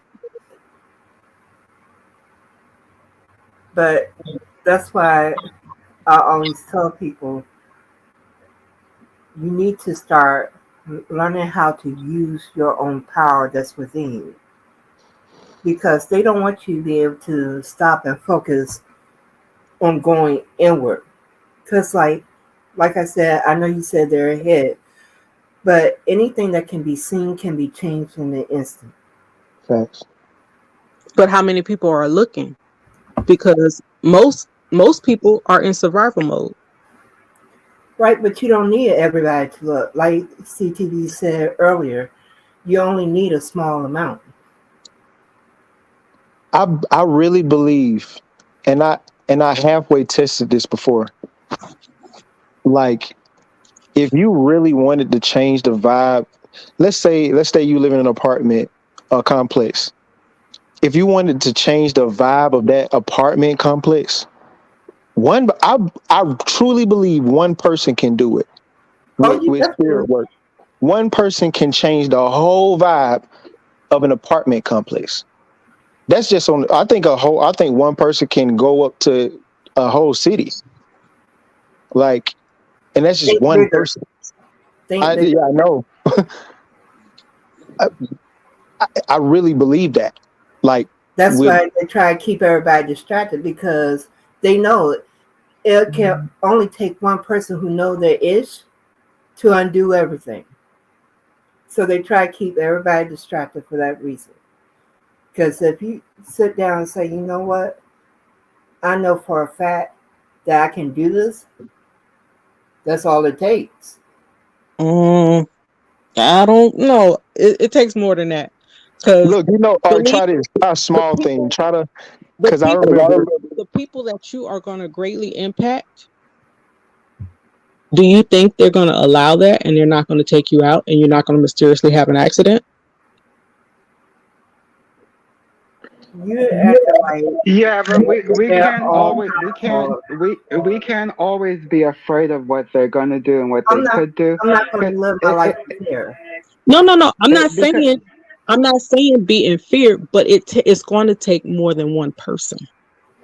No, what I That's what mean. they want you to believe. Yeah, I It can't doesn't get have that to be more one. than one person. That has been proven time and time again. That's why they try to keep everybody distracted, like I said, because they know it only takes one person who knows what they're doing to undo things. Yeah. And if you think everybody's out here being able to be seen by them, you are sadly mistaken. There are people who know how to not be seen. Like I said, it's about what you know and how you choose to move. Everybody is not going to discuss what they're doing. That's why I said there are certain things that when you're choosing to really do something, it's to move in silence. They move in silence. They're not giving you a heads up of everything they're doing. You shouldn't be giving them a heads up of everything you're doing. It's important to move in silence for a reason. Mm-hmm. And be specific about who you share your silence with. Yeah. I mean, there's a reason why they're looking for a new Earth because this one they know they have somewhat ruined, so they could pollute another one. But they're not gonna find a new Earth because they're stuck here. Honestly, I feel like, okay, if we know, I was flirting with this idea. If we know what the, like, scientifically, if we know what the atmosphere is made of, like the gases that are in the atmosphere that helps us maintain our temperature and our climate, I feel like if we make just how they chemtrail the hell out of the clouds, what if they just it, like induce the chemicals that are needed in the atmosphere really high up in the air, close to, the atmosphere itself? I would think that would, you know, make a difference. It's like putting, adding salt to salt water is gonna, you know what I'm saying? Like, it's just gonna, Mhm. it should balance out or replace what was lost. The issue is they're dealing with radiation. It's called the Van Allen belt. It's and there's two different levels of Drop your IG in the that thing, because you post stuff? Who, me? Yeah. No, not really. I need to find out where you getting this stuff from, because you got a lot of information. Oh God. I'm retired military. Okay. I do a lot of research. When I say a lot of research, I mean a lot of research. You got access to a lot of things that people are like, "What? How do you know that?" Yeah. I could drop you the site, but Hey, that's he. Hey, I just need like two. I just need like two of them, and you know how it works. Be like, I don't know if you want to read it. This shit'll keep you up at night. I'm telling you. Man, I be up all night. I don't. I need something to occupy my mind. During trading is boring because you're just looking at a chart, like, you know. So like, I definitely have time to read. Okay, well, I can drop you some stuff. So people keep telling me I need to come up with my own channel, but I don't know. And RLogicc, we need to connect because we kind of like have some of the same thoughts going on. Yeah, I noticed. I see a lot of people from the Tory case, and you know, I'm seeing a lot of the same people, and it's cool to have different conversations with everyone, especially Miss Sue. It's just funny to have these conversations. It's funny to have these conversations when we were so surface level, just talking about our opinions on a case. You know what I mean? Look, I have learned a lot about myself because Miss Barbara can trigger the hell out of me at times. I was like, let me go and look at why she triggering me. I was like, let me say, with the locks. Miss Barbara. I've shut her down a couple of times on them conversations. Had her silent. Like, and I do it respectfully. I don't cuss her out. I don't do nothing that, but I just make her look at herself stupid. Child, me and her have been into some verbal confrontations quite a bit. I'm like, Miss Barbara, you are on some ish today, and I just can't. She always like, I cannot. I remember one live. I was like, like y'all was arguing, and me and somebody else was having a whole conversation while y'all was arguing, and it was crazy. When she was cussing them out about Tory. Yeah. It was hilarious. Everybody was in the chat talking about Mammy this and Mammy that, coming up with different names as Mammy. Oh, I was talking to you, and it was like three of us talking while she was arguing with somebody. I was like, I cannot. Miss Barbara don't always be fully in reality, yo. Like the stuff she coming up with, I'm like, dude. No, the black male worship is real, honey. Because you just don't have nothing for black women at all. Sometimes she be on it. Sometimes it be like, you're missing. You're in left field. I like to try to help her guide it, because she be owning something, and then she say something and then throw. I understood it, like when I first got on. I was like, dang, y'all picking on Miss Barbara. Y'all never let her finish. And then regular was like, no, you don't understand Miss Barbara, because she'll say something and it'll be good, and then she'll just say something totally off kilter, like off the scale of don't make no sense, and it'll just make everybody lose their mind. And I was like, let me wait and see, you know what he's talking about. And I was like, oh yeah, I see exactly what you said. I have to love Black Jesus with the locks on standby with Miss Barbara around. Honey, I've been giggling at her often. I just laugh at her. Bless your heart. That's my favorite Southern saying, because bless your little heart can mean so many things, depending on how it's being used. Oh yeah. It's like we either say that, or if your baby's ugly, we say, "Oh, that baby got some pretty shoes." Oh, it's so precious. Yo, if my mama look at somebody, baby, say, "Yep, that's the baby, all right." I was like, no. I was like, I can't with you. Be messed up like, oh, I know that's your baby. I can say, oh, yo, that's your baby. You just say some random stuff. Oh, my favorite one is, oh, that baby got on such a cute outfit. I'm I'm like, y'all just going straight to hell. And I was like, I told CTV one time, I was like, I don't understand why you always trying to send me hell. I was like, I thought we were cool. Like, why you always trying to send me there? He was like, well, just get comfortable. You know what you signed up for. I was like, no, that was not the answer. So I told him that day, I was like, between you and Larry, I was like, both of y'all be trying to send me to hell. I just don't be understanding, man. I be trying to polish my little halo and come over here as tarnished. I was like, now Mhm. call it angel because it's all your fault. Like when I look at like the culture or like our culture, like just look at our music. It's not going like ever since it started, it's been going downhill. Like hip hop, when it first started, ever since then, it just started going downhill. So like, will it die?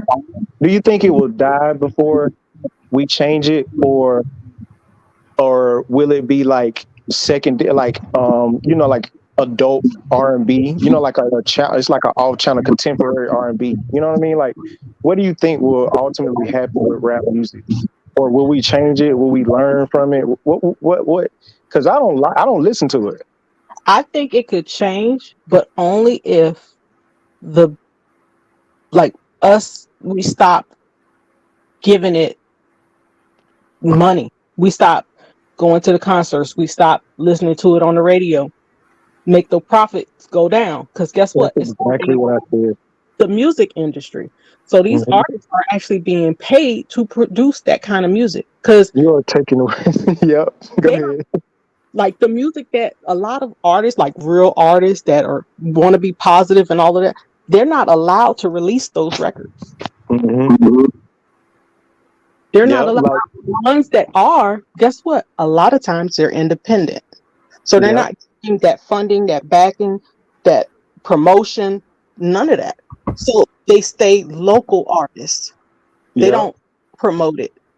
It's the I ones also, that have that other agenda to degrade the black community are the ones that are promoted because Yep.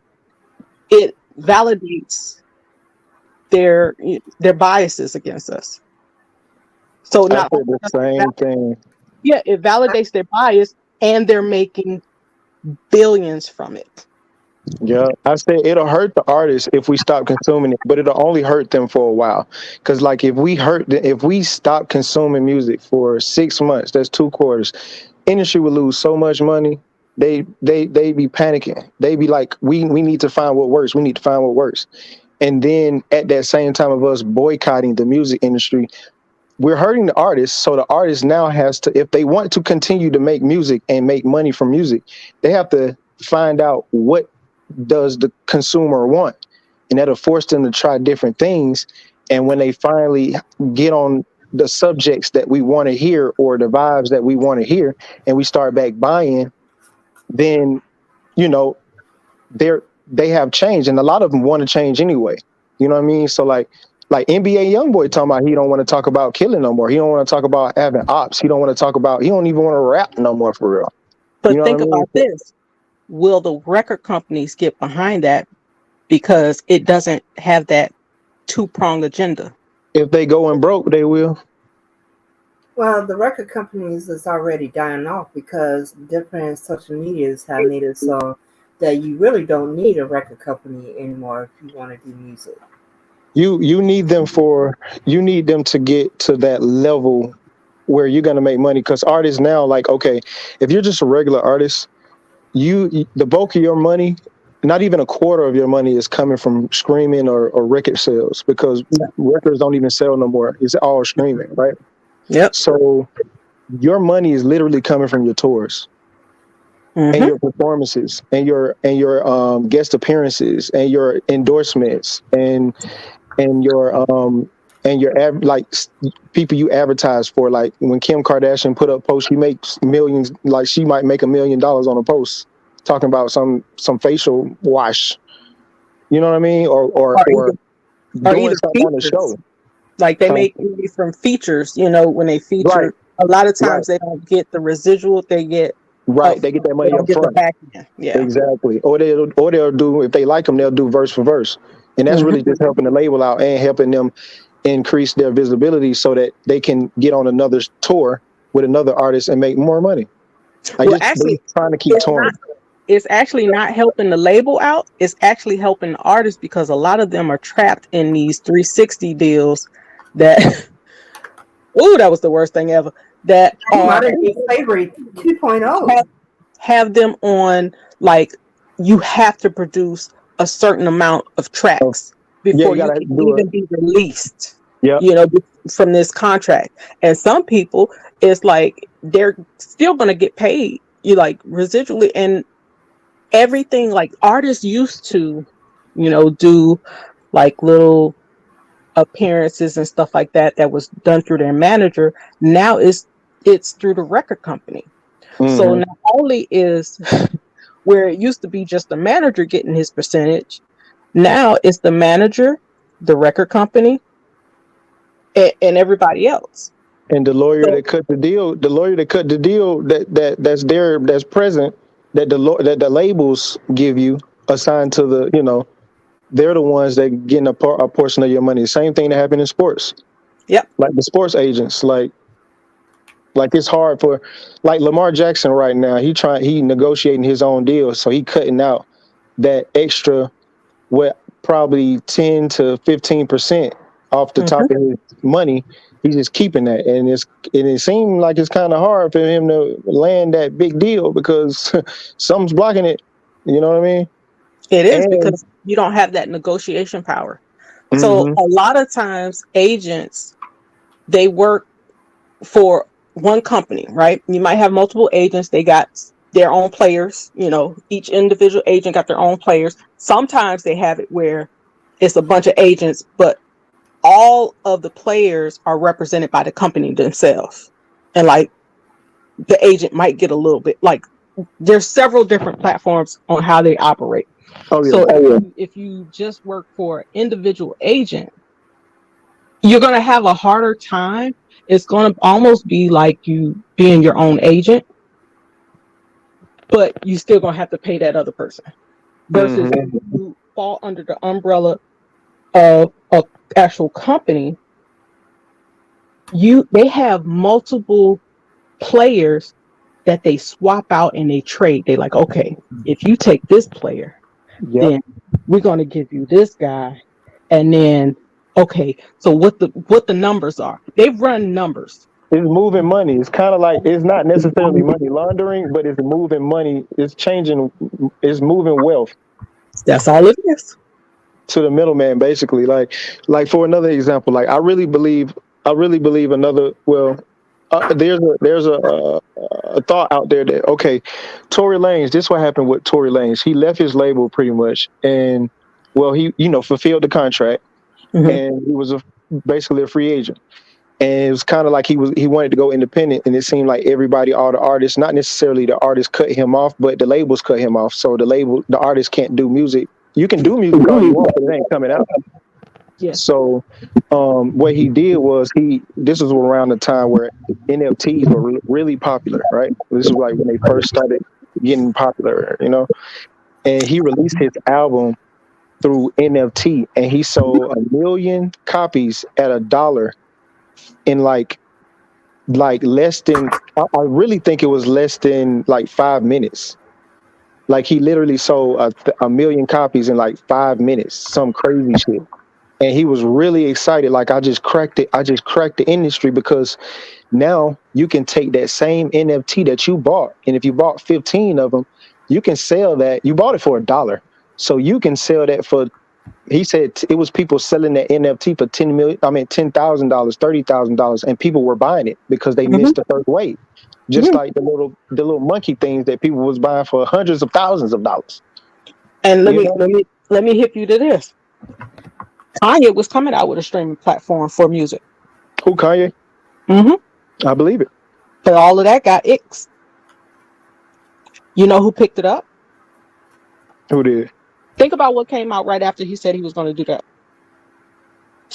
What when he was gonna do what when The he said streaming when he service. said He was gonna do the streaming the service. streaming service. Remember, he was supposed to be releasing Donda and all of that stuff, and there was this huge hoopla and all of that stuff. What came out right after that? What came out after Donda? Around Donda? Give me a hint. Metaverse. Mm. Facebook acquired it. So now we need to shut him down because that's a revenue stream that we didn't even perceive. We didn't even. So now we got to make him look a certain way and remove the little bit of influence and power that he has, so he can't go through with this and get this off the ground. Oh yeah, I remember he got the stem player. So like Yeah. basically what it does is because I'm an engineer, so like It's when you mix a virtual song, reality. you can have the drums on one stem, you have the lyrics, then you have the melody, then you can stem it out. So now you can mix and be your own DJ with an aux cord. It was crazy. Like I was looking at like, yo, this is dope. Like that And just he was took the coming out. whole He was coming out where it was going to be in connection with a VR headset. sheesh. So where artists were going from stadium to stadium and doing all of this stuff, they would be able to do it in an actual studio, stream it on the VR player. So it's just like you're there because you're looking at it through VR, and you're still paying concert prices. Mm. So guess who that's cutting out? This is what happened. Live Nation. Not just them. Actually, it didn't cut out Rock Nation because they still No, have live. their I'm music. talking about Live Nation, the people who throw out the big concerts. Yeah. Well, think bigger than that. Who else was it cutting out? Labels. Stadiums. So I ain't think about them. Ooh. What do all of these stadiums? Think about where a lot of football stadiums and all of this stuff. Think about them. Think about it. They were actually originally owned by the state or the city. Now you're starting to see. Oh, we got the Mercedes-Benz Superdome. We got the Smoothie King Center. We got the Staples Center. Think about it, and it just happened within the last 10 years. All of these companies started buying these stadiums. Nobody thought it was weird. Nobody thought it was weird. A lot of them aren't owned by the state. Are owned by they actually lease. It's like ultra branding. It's like they are buying. They have a contract with the say Arthur Blank owns the. I'm speaking for Atlanta. Arthur Blank owns the Mercedes-Benz Stadium, but it's like a partnership with Mercedes-Benz, or Mercedes-Benz is leasing to put their name on it. Because I remember Gillette. It was one stadium where I think it was Trust Bank in Baltimore. I think it was one of them stadiums where the lease was up and somebody else was going to put their name on it, like the crypto.com, like the Staples Center. Now it's the crypto.com because they got the lease now. And I think they pay the owner to. This is the thing. That's all a group. That's all. That's all a facade.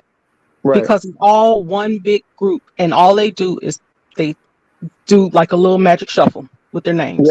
Yeah. But it's one big pot of money that it's all going to.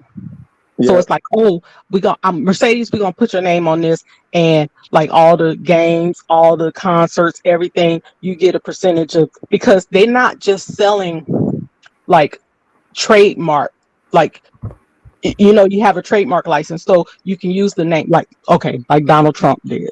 A lot of these Trump towers are not owned by him, but they paid to use his name for licensing, right? So, but the type of license he did on his end, he's not getting residuals from it. So it's like a upfront payment. Well, they got hip to that.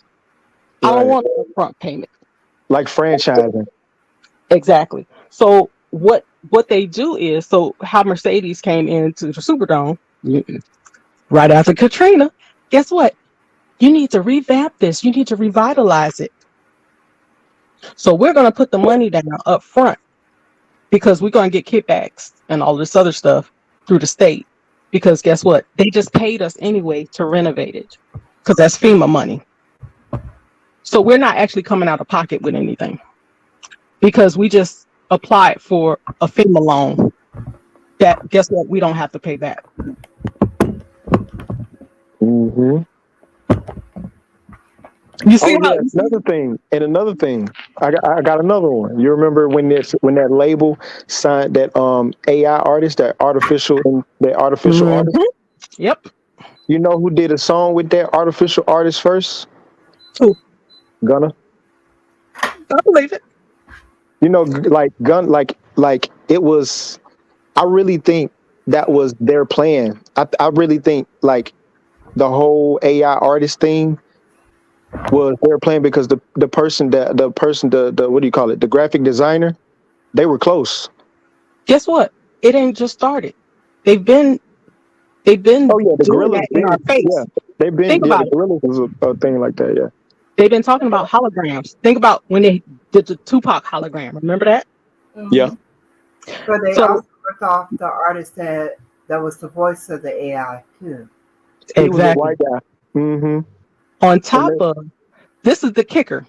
This is the reason why the AI artist thing it's ixnayed now. Is because they weren't just hitting the music industry. They were hitting the actors, movies. All of that was going to be AI. And guess what they were going to do? Guess what they started doing? They started putting out basically patents on people's names and likeness. Oh, they already got that. Every artist that signed a contract, they can't even use that. It's in the contract where you can't use, like, we own this name. Like, say we own the name Cardi B, and you can't use it throughout. Like, the way it's stated is like throughout the universe. It's not just within the music. So it's like they cover themselves to the freaking sun, not even to the sun, not even to the moon. They cover themselves outside of our known universe. So you don't own your own. You don't own your own name. You don't own it at all. You will never ever be able to use it without their permission. You don't own your own name. But guess if we go to our black hole in our galaxy, you still can't use it because it's in our universe. But guess what? And now you understand why Prince called himself the artist, because that was verbiage from his contract with the record company. So and guess what? He got out of it. So not only did they do that with the names, they're doing it with your actual likeness, which is your physical appearance. Yep. You, basically a copy of your actual body. You ever see all of these, how they do the where they wear these green suits with these little, look like golf balls on them? And they just move around and all this stuff. Well, guess what they do before that? They scan their entire bodies. All of these people that, oh, we want to be in a video game and all this other stuff. They were jumping in like, oh yeah, I'm gonna be, my likeness is gonna be in this video game and this app and this. Okay, do that. So all of the matter of fact, they had this app that went out where it generated your picture in different and made you look different and all this. It just recently came out. All these people were, Guess what? In the agreement, when you hit agree and start using it, guess what it did? What did it do? If you used it, you don't own your own likeness. Damn. Especially the one they generated for you. That's the same thing. Don't own your own likeness. That's the same thing on Twitter. That's the same thing on Facebook. That's the same thing on every social media. They could take your likeness. They could take everything about you, your identity, everything about you. You don't own nothing. So like, even like in a little security thing. So like if you have stuff, if you post pictures and it's public, and it's not private and limited to like specific people, guess what? What was that? It's for their use. They can use it however they want. And you better hope you didn't tag nobody in it that got a public profile that then turned around and had that picture now public. Because guess what? Now that circumvents that whole situation. But see, this is why it's so important that you have spiritual understanding, because these are spiritual laws and things that they're using against people. Because if I can take your likeness, there's a lot of damage I can do with your likeness. Oh yes. And if I own your like, think about it like this. If I own your likeness, you can't. Okay, if I own your name, you can't use your name, right? Mm-hmm. If I own your likeness, what does that mean? I own you. I own I your own image. I own you. everything about you. And if Yeah. I don't want that image to be used without my consent and is no longer in my consent, that image has to go. It might Point, have to go to Alaska, but it got to go. You know what I'm saying? point Right. again. If that image now become destructive, let's say that image become a terrorist. Now that image does have to go. That's That true. image has to go. Hey, Point Google, shut again. up. Like that All Lives Matter thing that was going on. Some people patented so it can't be used or whatever. I can't remember the exact phrase because I haven't slept since yesterday, so forgive me. But they these black men, I think, brought the phrase, so now it can't be used, and they did it with the sole purpose of making it unusable. And I found that the funniest thing in the world because you want to understand how your opponent moves so you can move accordingly. And Yeah. that's an extremely powerful thing because one of the ways to get rid of a lot of bad cops is to notify their insurance that they have complaints. Why? Because insurance companies don't want those type of problems. And if a cop can't get insurance, he can't be a cop. He has to be able to pick up the insurance. Mm. So if he can't pick, if he's uninsurable, he's not usable. But it's bigger than that because Of course, it's bigger than that, but I'm just saying that's one of many ways you can eliminate those type of situations. or force them to make those payouts that they've been doing, the cities, and all of that, under the table, paying people all of this money. Mm-hmm. You have to, Make them liable for it. yep, because there's two things that's important: their life and their money. You hit them where it hurts, and if you hit their income, yeah, they're not going to deal well with that. But think about this. Where are the cities and stuff getting this money to pay these people off? But yet they claim they don't have no funding. Mm-hmm. They get it from your taxes. Oh no, they don't just get it from your taxes. Mm-mm. Where Mm-mm. else? They get it from the things that they confiscate. Other than the government. The things that they confiscate from you. Oh. Okay. Yeah. Point in case, a man was carrying $100K on him because he was doing business.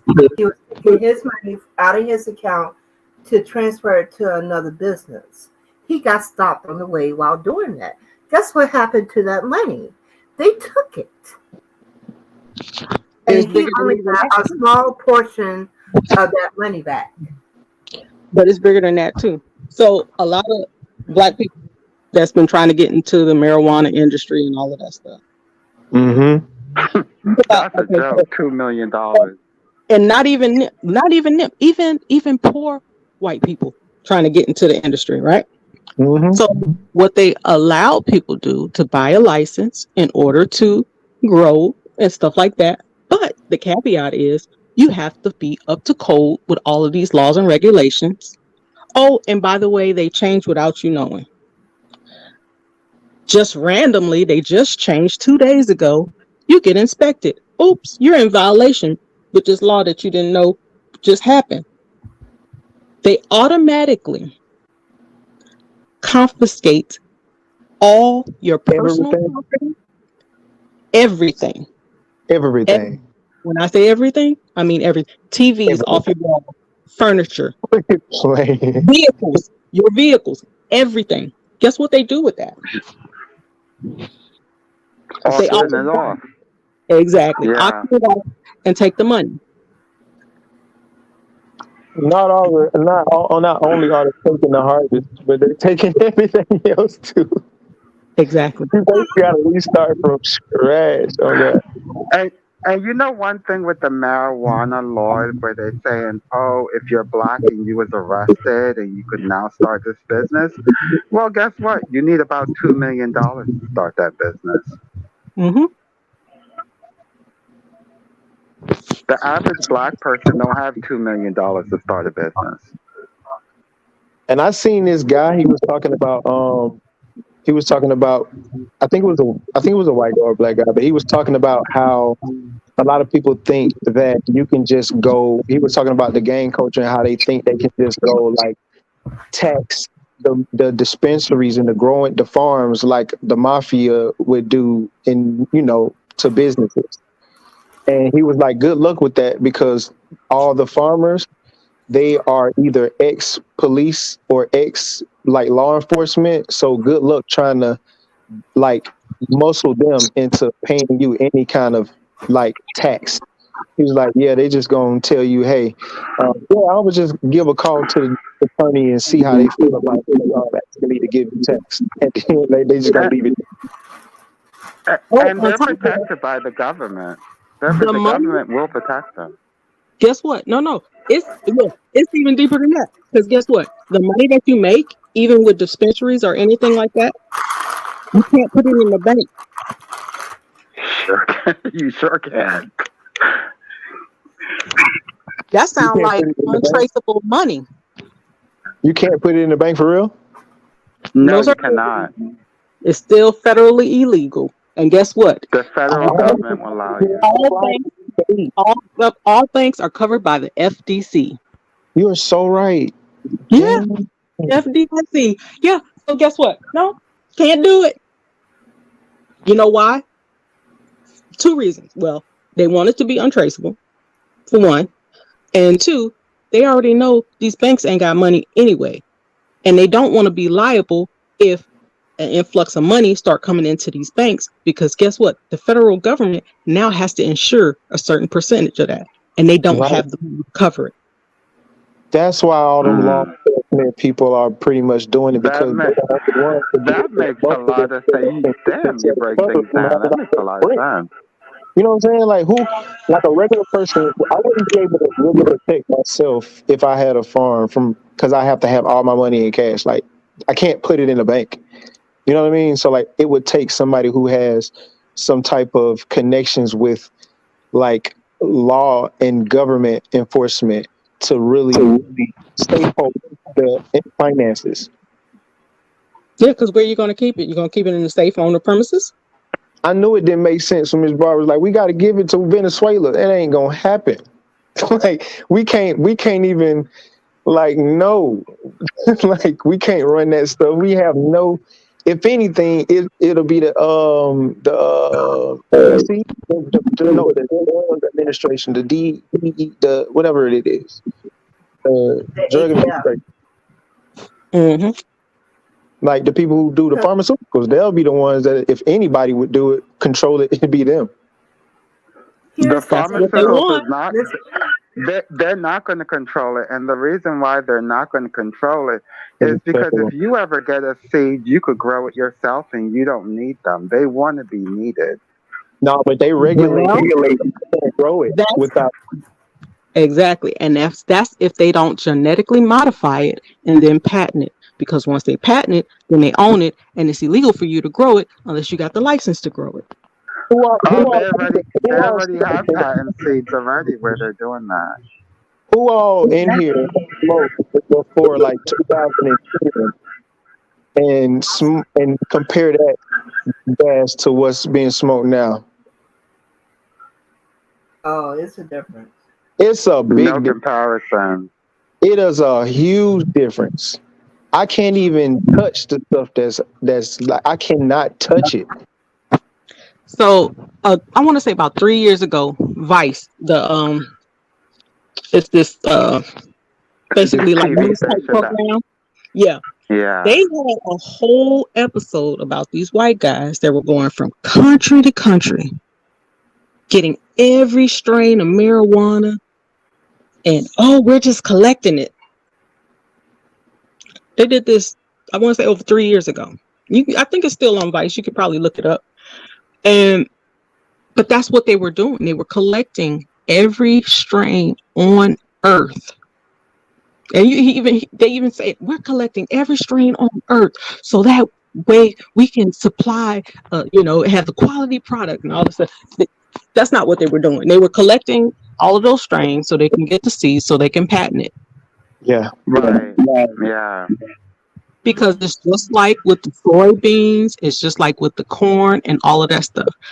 And they control that because if farmers, right, and there's this whole thing with the farming industry, like farmers that were growing corn, right?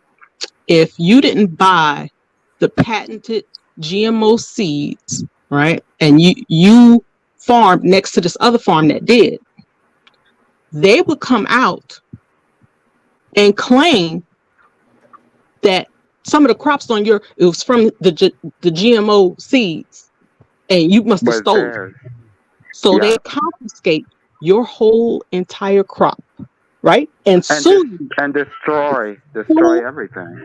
Sue you for millions, so that you will lose your land because they know you're not willing to play ball and buy from them.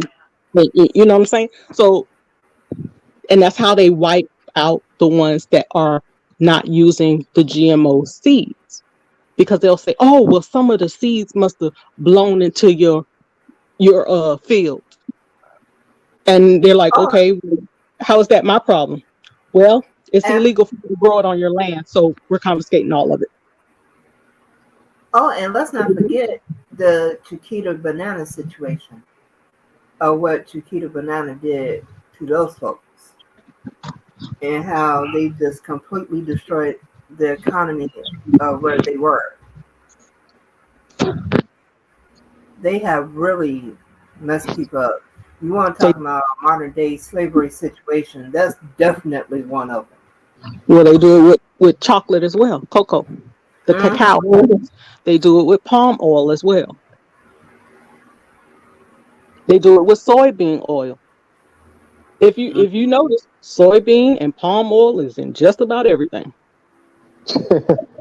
Mm-hmm. That's for a reason. But soy, they was like, "Yo, let's make some meatless stuff. Let's do some plant-based stuff with this stuff. We got so much of it." Mm-hmm. But we don't know what it does. We wanted to replace meat. We wanted to replace meat because it's financially beneficial for us to produce this stuff versus, have all this large farmland for, cows and all of this stuff and feeding them and doing immunizations and all of this other stuff. It's smaller output that we got, financially put out, but we can make more money. So the game is more profitable to do this. So that's why they're pushing for people to go meatless and do all this other stuff and buy this Beyond Meat. And but the kicker is a lot of the fast food places have been using that shit for years. And you know who was one of the main ones that started it? McDonald's. Because people used to always talk about how dramatically different McDonald's stuff tasted than other fast food restaurants that was actually using meat. Take a McDonald's patty and just leave that shit on the dresser, and you won't even know it's there. Like you take a ground beef patty that you cook and just cook it and then leave it on your dresser. Your room gonna be tore up. It's not just that, they're fries as well.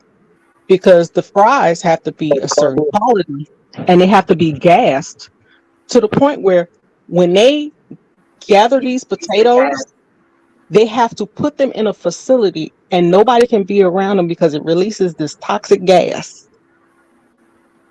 And you can taste it in the fries. Yeah, that's the McDonald's fries. Yeah. Yeah. You can definitely. They want to put all that salt on it.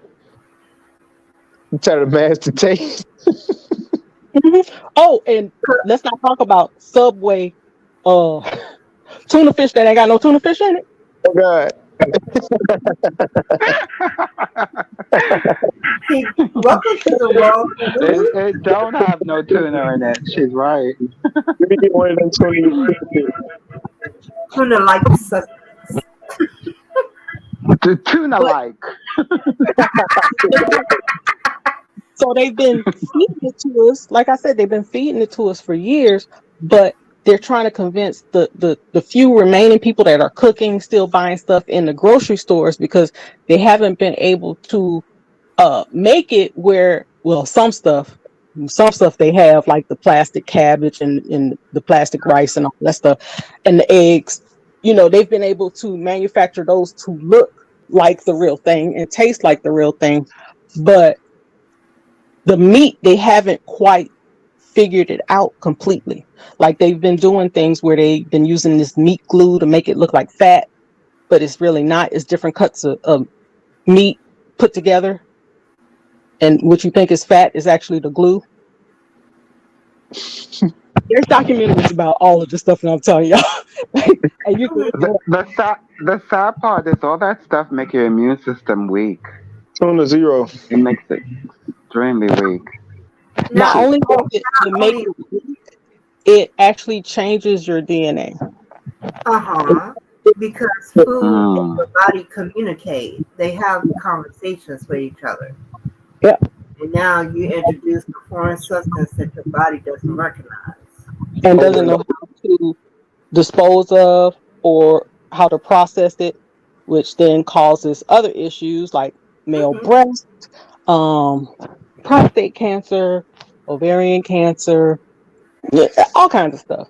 All kinds of autoimmune diseases that are just strange, came out of nowhere. That's what it's from. Not to mention all the wonderful parasites you get to have. Those Yeah. are complementary with your food. Right. They help you eat the food so you can come back. Mhm. They So help you. it's all tore up and your vagus system no longer works because you don't consume so much chemical that your body's like, I don't know. What we do? I don't know. I This don't is know. the other alternative. Who's speaking it? What they've been also working on, and you can look this up on the FDA website, they've also been trying to figure out how to introduce Americans to eating insects. And No, people, I'm straight on. they want you to eat one another. As your form of protein. I will drink water and eat grass. So that's what they're trying to do. And I don't know if you've seen like celebrities and stuff here recently, these famous people just randomly, ooh, I'm gonna eat this bug just randomly out of nowhere. You're like, for real? Yep. I seen this one dude eat a big flying cockroach. Mm-hmm. Did you see that chef show where the chef fed the judges people and they lost their shit on the show because he didn't tell them that he was actually going to feed them other human beings? Oh my God! You got to be. You hold on. Yes, a video of the judges. The judges were so upset. One lady started like dry heaving right then and there. The other lady ran off set. She was so upset. They were like, "You joking, right?" He was like, "No, it's an actual person I fed you." Accidental cannibalism was. Two Dutch TV hosts ate each other's flesh on air. What? That's not the first time, though. That for a while. Y'all do know that. That's crazy. Here's the thing: when you are a cannibal, there's a specific brain disease that you can get from eating human flesh that can kill you. I don't think it has a cure at all for it. Mm-mm. So No, they're trying to roll that out to you like it's no big deal, but they're not going to tell you that by doing that you can get this brain disease. but believe it or not, there was this serial killer a couple of, I want to say about 15, 20 years ago, who, that's what he was. He had a restaurant and everything. And that's what he was actually serving the people, was he was killing people and serving To in his his restaurant. And he actually got caught because they were looking for this one guy, and they were like, we know he was here. And then they noticed, like, I guess something the guy was wearing that was very distinctive, and it was in this guy's house. And they asked him about it, and he was like, "Oh shit, you caught me." And he just admitted to all of these people he had killed and was cooking them in the restaurant. Like, they found body parts and stuff all in there, and some soup or something was on. And so it's not the first time, and people have been doing that. And yeah, it happens. I'm gonna just say this. Funnily enough, cannibalism is only illegal in the Netherlands when it involves maltreatment or when it violates common decency, which means some people in the legal profession have spent a lot of time thinking about this in the past. Yes, Zeke and you will only eating a car tire. if because you it's not a past thing. They've been doing that all along. And I'm going to go ahead and tell you this. Let me go ahead and tell you this. It is not illegal, technically, unless they can prove that you actually killed the person. The most you will be getting charged with was the improper disposal of human remains. Because let's not forget that back during slavery, they had cookbooks on how to cook you. So You said, I didn't hear what you said. Cookbooks on how to cook you. They were eating you. This has been going on with them for God knows how long. Yeah, actually, there's this one. In World War There's One and this World one War lady. II, they actually ate each other during war as well. Mm-hmm. Oh yeah, I do remember hearing that. Yeah, that is very documented. Remember the old saying that when somebody accuses you of something, look at them because most likely they're accusing you of it because they're doing it. Remember, they always try to say that we were savages, that we ate people and all that. That's what they did. That's their favorite trait to do. And now they're trying to make it go mainstream. They weird. That's not by accident. That's weird. Y'all haven't wondered why a lot of these cities been doing massive sweeps of homeless people? Out of all the people, that predictive program. Meat. Out of all the meat. Why are they doing massive sweep of homeless people? Because they use them for multiple things, eating, spiritual purposes, because you're the outcast of society, so nobody's going to look for you if you're homeless. Nobody mentions a homeless person. No, I know that. I thought there was a specific point she was making. I do know that they do that to homeless people. It's also for me. Mm-hmm. And it's also for insurance. Mm-hmm. Because see, that's what really be at the soul cooking parties. Because there's this other thing that they've been doing, and it's unfortunately through the medical system. So elderly people that they think don't really have family, what they'll do is they will do a conservatorship, especially if they can verify that the person has a home or assets. They will do a conservatorship. Say the person is not mentally competent, even if they are, and they will come in, put them in a facility. They will take all of their property. all of their savings, everything out, and they will pay a percent to like certain amount to the facility. Like it's like a whole program that they have. So they have a certain number of beds in certain facilities that they keep filled. So needless to say, the person doesn't really live longer than 2-3 months. Insurance policy. Guess who has the insurance policy? The conservator. You pass away. Not only did they take your property and sell it and all of your money, but now they also get insurance kickback. Mm-hmm. They actually And tried to do that. I'm sorry. but guess who also pays for the facilities? Medicare. Mm-hmm. And guess who also pays the conservator? Medicare. Mm-hmm. So it's like a whole big thing that people really, really, really need to be aware of and watch out for. And for God's sake, watch out for the banks you deal with. Ask Wendy Williams about that. Well, we all gonna have to worry about that here soon because they're trying to come out with national digital currency and eliminate actual bills altogether. Yeah, I think that's the next thing that's coming because we went from barter, from like trading. Hey, if you give me rice, I'll make you a chair and a table. Okay, No, cool. they And already then started.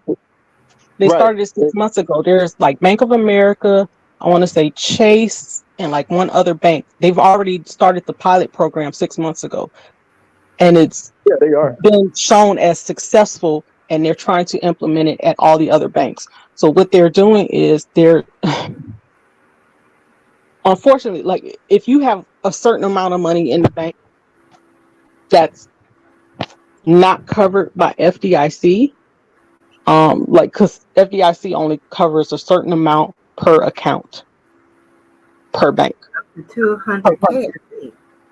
Yeah. Is. So what they're trying to do is, so if you have under that, you're you're sitting a duck. You're sitting duck because you're going to be the first ones they target. Because guess what? FDIC got it insured, but you're not really going to get your full amount of money. If you go to the bank right now and ask them for $50,000, like if you have $50,000, you're like, oh, I want $50,000 of my money. They're gonna have a problem with that. You're not gonna be able to get the money. In addition to, if you go into a bank with over $20,000, they're gonna have a problem with that. To the point where the banks are so ill-equipped to handle money, to the point it freaks them out, and they shut the bank down when those large transactions are being done. You have to let the bank time to come in and get a large amount of money like that. Like a couple of days. Like you gotta let them know a couple of days. Yeah. On top of, I don't know if y'all know this, but the federal government during COVID broke into thousands of safety security boxes. Yeah. Took all the contents out and have not returned any of the money or anything that was in those security boxes to the rightful owners. So a lot of people, oh, I'm gonna put my stuff in the safety security. That's not safe either, because a lot of that too is also covered by FDIC. Because if you have an account with them, a lot of times they evaluate the assets that you have in there, and so all in total, if you have a safety deposit box and you have cash there, that's going to be in totality. So if you have over $200K worth of stuff and you got $50,000 worth of money, one of them got to go. One of them is not insured. You see what I'm saying? So it's a game that they're playing, and it's all to wipe out people's wealth. Because they're going to go digital, and then guess what's going to happen? They'll be able to release you of your money. Well, the system's going to get hacked. like the banks always do get hacked. You know how they always say, "Oh, the system was hacked and your personal information was stolen." Well, guess what else is going to be in there? It's not going to just be your social. It's going to be your digital currency ID. So if you don't have a It's cold storage, then you're going to be susceptible to that. It'll be very it's important that you get cold storage where you can like save your coin offline. It's like a digital wallet. It's off the grid. yeah, it's gonna be everything. Your health insurance, everything about you could imagine. I don't mean to scare y'all, but but like I said, Now, some of it everything. is like actually, I think the digital part is not actually that bad because I feel like the money, like I think about like it'll be. I mean, but who you gonna run to? But I always think of the song when I say that. But who you gonna run to when? Yes, they can track what we do with our money, but who's gonna track what they do with their money? You know what I mean? Like the whole Bitcoin, the blockchain is easy to track where the money came from, where it's going, how much it's sent, versus cash to cash transactions and bank No, it's transactions. not. Did What you hear about the trillions of dollars that went missing within a matter of, I want to say, 3 days? what from the blockchain? Mm-hmm. It was probably sent to the wrong address. No, sir. They know It what. was. Was it FTX? I wonder what that guy's name is. Oh, there was scams. They rob people. Them scams. They robbing the people. Like they doing rug pulls. Like they do pump and dump. Like when everybody buy into the coin or whatever, the coin like raises volume and value quickly. And then when it gets to a certain amount of money, they just like cash out all of the coins and keep all of the money. The thing is, they didn't just rob individuals, they robbed other cryptocurrencies. And how they Yeah. did it was they got other cryptocurrencies to invest their crypto into And, like, their thing in exchange for theirs. There's, oh, you give us such and such amount of Bitcoin, we give you a certain amount of FTX, right? yeah. Which was backed by absolutely nothing. Not a And thing. over, was it how many trillion? I want to get the number right.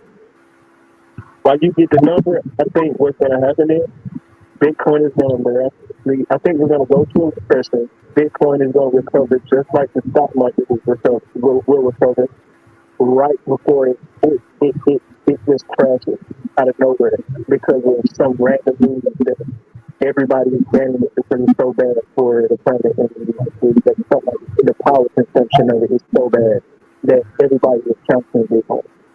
Like, and everybody's gonna freak out, and then boom, we have another coin, and everybody's gonna buy that coin because it's new. We already seen the success of Bitcoin. Everybody's gonna buy that Bitcoin, and it's gonna replace the Bitcoin. And Bitcoin is not going back up to 40,000 per coin. It's not. I'm sorry. No, because they lost all of that during the other cryptocurrency. They lost it. It doesn't exist. It's gone. Mm-hmm. And it was untraceable. They have forensic accountants trying to figure out what the hell happened. Trillions of dollars gone in 3 days. Imagine that, trillions. But what people aren't looking at, so they're trying to make it where everything is a cashless system, right? But what happens when your power grid goes down?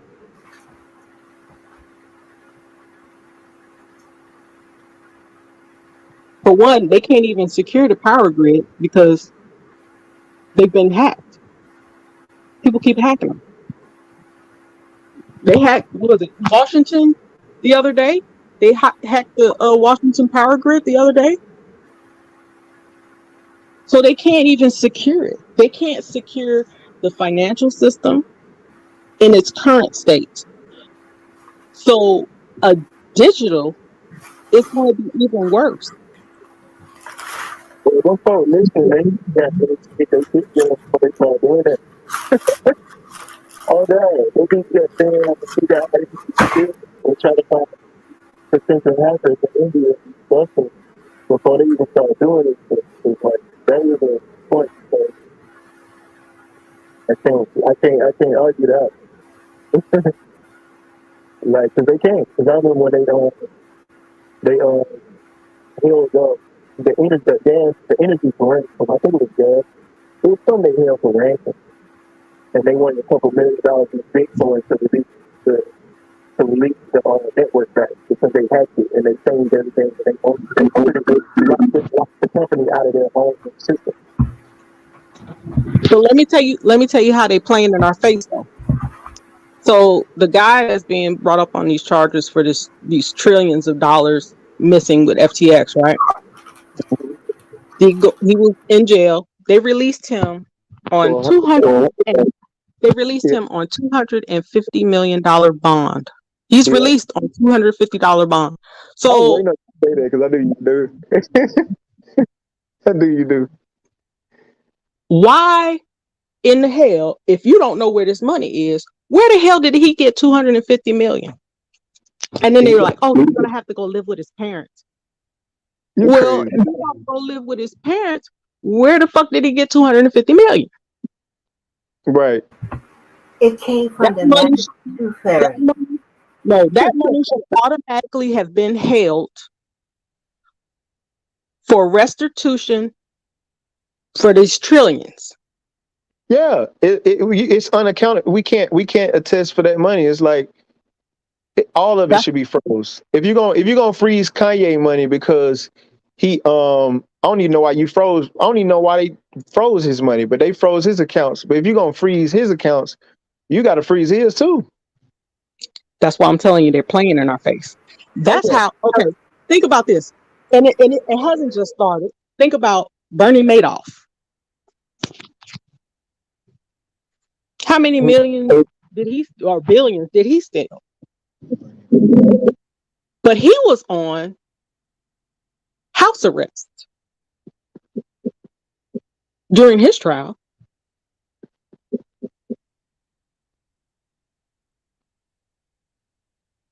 So the problem isn't that they don't know where the money is. It's all designed this way. But they have to make it appear a different way. So they have to make it seem as though, oh my God, we're trying to figure out what happened. And people aren't really asking, hold up. If you're saying you don't know where this trillion went, how did he pay $250 million? Where did that money come from? He was the chairman of the NASDAQ. Yes. Damn. You see what I'm saying? So it's like they're continuously playing in our face. I ain't gonna lie, shit gets but like the more you understand, it's like it's not even like it's so outrageous that it's kind of like it's unbelievable how they're able to do this stuff in our faces. Like for real, it's kind of unbelievable. Because they have completely dumbed down society and made it complacent.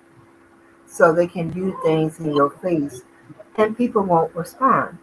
Because after 9/11, we still don't know where the trillions that went missing the day before. Before 9/11 occurred, the day before on September the 10th, they were in a meeting supposedly trying to figure out where trillions of dollars just poof the magic dragon disappeared. How convenient that the next day we had a national tragedy. Awfully convenient, right? Where a major gold reserve was actually stored. Which is rumored to no longer have any gold in it. But we all know the rumor ain't a rumor. No, that's actually a fact that there was gold reserves actually in the World Trade Center. That's actually a fact. No, I'm talking about the gold Oh, Fort Knox. no longer. Mm-hmm. Yeah. That was rumored to no longer have gold, but we all know the rumor is true. Hmm. That's why anyone who tries to use gold as a currency for the oil, they come down with a convenient case of head. Why? Because we have none, and neither does the British. And if they had went to a gold currency, guess what would happen to a lot of these major powers? It would be a financial crisis like you haven't seen before. So that's why they always come down with a case of debt. Because Gaddafi wasn't the first one that tried. Saddam Hussein tried. Um, there's a country in Africa that's in the process of trying now. But history, like I said, that's why it's important you know your history. Because without it, you're doomed to repeat it. So did you see the SEC filed a suit because the valuation of gold and silver was greatly undervalued about a year ago I'm not surprised. while it was being bought up. Mm-hmm. And it's still being undervalued currently. So the people that are kind of waking up and realizing what's going on, like, they're about to be screwed. Just like, did you notice? They like it when they cause crashes in the stock market, but they don't like it when you do it. Because remember, there was the huge backlash from the stock market people. Oh my God, we can't allow these regular folks to be out here trading. Yeah, because they almost lost everything. Because see, sometimes the trap you set for others will soon become your own. And they got caught up in their own mess. That was hilarious, though. I enjoyed it there. That was entertaining as hell. Well, Hello. Hi, Reckless. Hmm. Now, I done been on this goddamn live for 4 hours straight. I done fell asleep multiple times on this panel. Okay, we finna end this. We enjoyed you, Reckless. Thank you for allowing us to talk ideas until you fell out. You said Sometimes multiple Yeah, times. right. by yourself and fell out. Everybody so perfect. It I was woke fun. up. I was like, damn, okay. I got a lot of tabs open from stuff that I'm gonna look at thanks to Miss Empress Chicken McNuggets. Oh yes. Not Empress chicken nuggets. I mean, all No, but I do want to say thank you to everybody that actually did hit the panel and stuff because that last conversation was really good, and then we came over here and wanted to finish it out. I really do appreciate everybody that actually came over and actually hit the link and make sure especially Auto Magic. I don't really see you over here really like that. I don't. This is my yeah, first time. I just followed it. Okay, I so don't know where can I follow you at, huh? mm-hmm.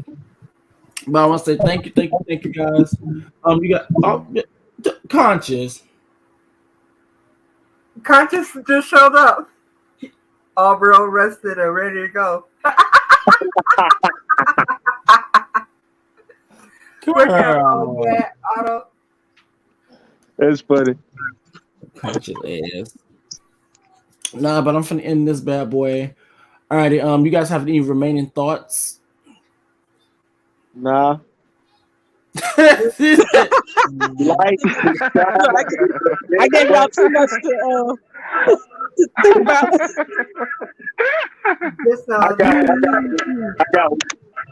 I got one.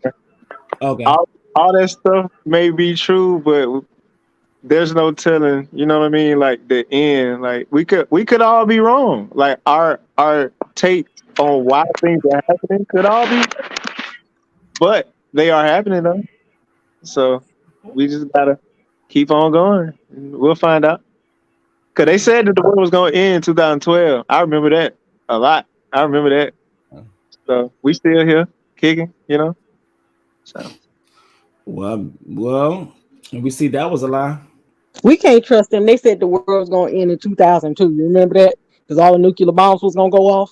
Crazy. yeah, Oh, let's not forget all the failed religions that were started as predictions of the world ending. Ooh.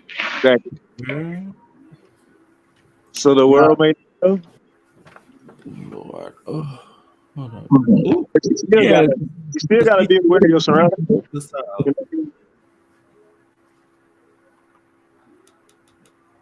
Yes, people, please be aware of your surroundings. Don't be on your cell phones when you're out and about. They more and more armed home invasions are happening too. So wow. be very, very mindful. When you go to the mall, if you go to the mall, I suggest you buy whatever you want online, pick it up in the store, so that way you're not shopping and perusing to be looked at as a target. Carry an actual nondescript large bag with you so you can put the bags inside that nondescript bag so you won't be a target also. That's my little security. Oh, and if you see your door handles wrapped with paper or anything like that, please don't touch it. It's laced with fentanyl. Please call the cops. Oh Yeah. my God. Betty, Wow. Wow. Betty I White. heard she said what she said. Yep. Betty White. And you know what the funny thing is? Probably in like 3 more hours, me and Conscious probably gonna go live again. Oh God. But And look, I'm I this bad boy. still haven't been asleep since yesterday. And neither. I was over here dozing off. Like the beginning, I kept waking up. I was like, oh shit! I had to make sure, like, I while I had dozed off, making sure no one was in the background because Streamer kept kicking kicking people out. It was only one time I woke up and all the magic was in the background. So, oh shit! I Yeah, had I to cut it was off. chilling for a good little minute too. I was not. I was in Dozed bed. off. But already, I'm gonna let y'all down in this bad Have a boy. good one. For sure. Alrighty. Bye. Let me say, bam. Alrighty, there we have it. I think TS was knocked the hell out. She knocked that just like my hair. Alright, so there you guys have it. We was over there talking about race, Roe v. Wade, patriarchy, feminism, etc. Baby, we got into the nooks and crevices of all types of things. We had good opinions, aka quotation marks bad opinions, opposing views. But however, even though opposing views are very polarizing, I really do love the opposing views because it gives us an opportunity to really address a lot of people's maybe thought processes that who probably don't even hit the panel, and it gives us a opportunity to build upon thought and also really break down ideas and I guess really break down people's ideas, because one of the things that I've noticed about doing panels is that a lot of people, including myself, we may have like a lot of like a thought process or idea, but then you be like, you know what, that makes sense. But then once you get in a panel and everybody has difference of opinion, and then you may have a certain opinion, and then when that bad boy gets challenged, and then actually when you start to really dig deep into why you probably think this way or whatever, and you eventually find it really doesn't make sense, or at least it doesn't fully make sense to its core. So I really do like the panels. I want to say thank you guys so very much.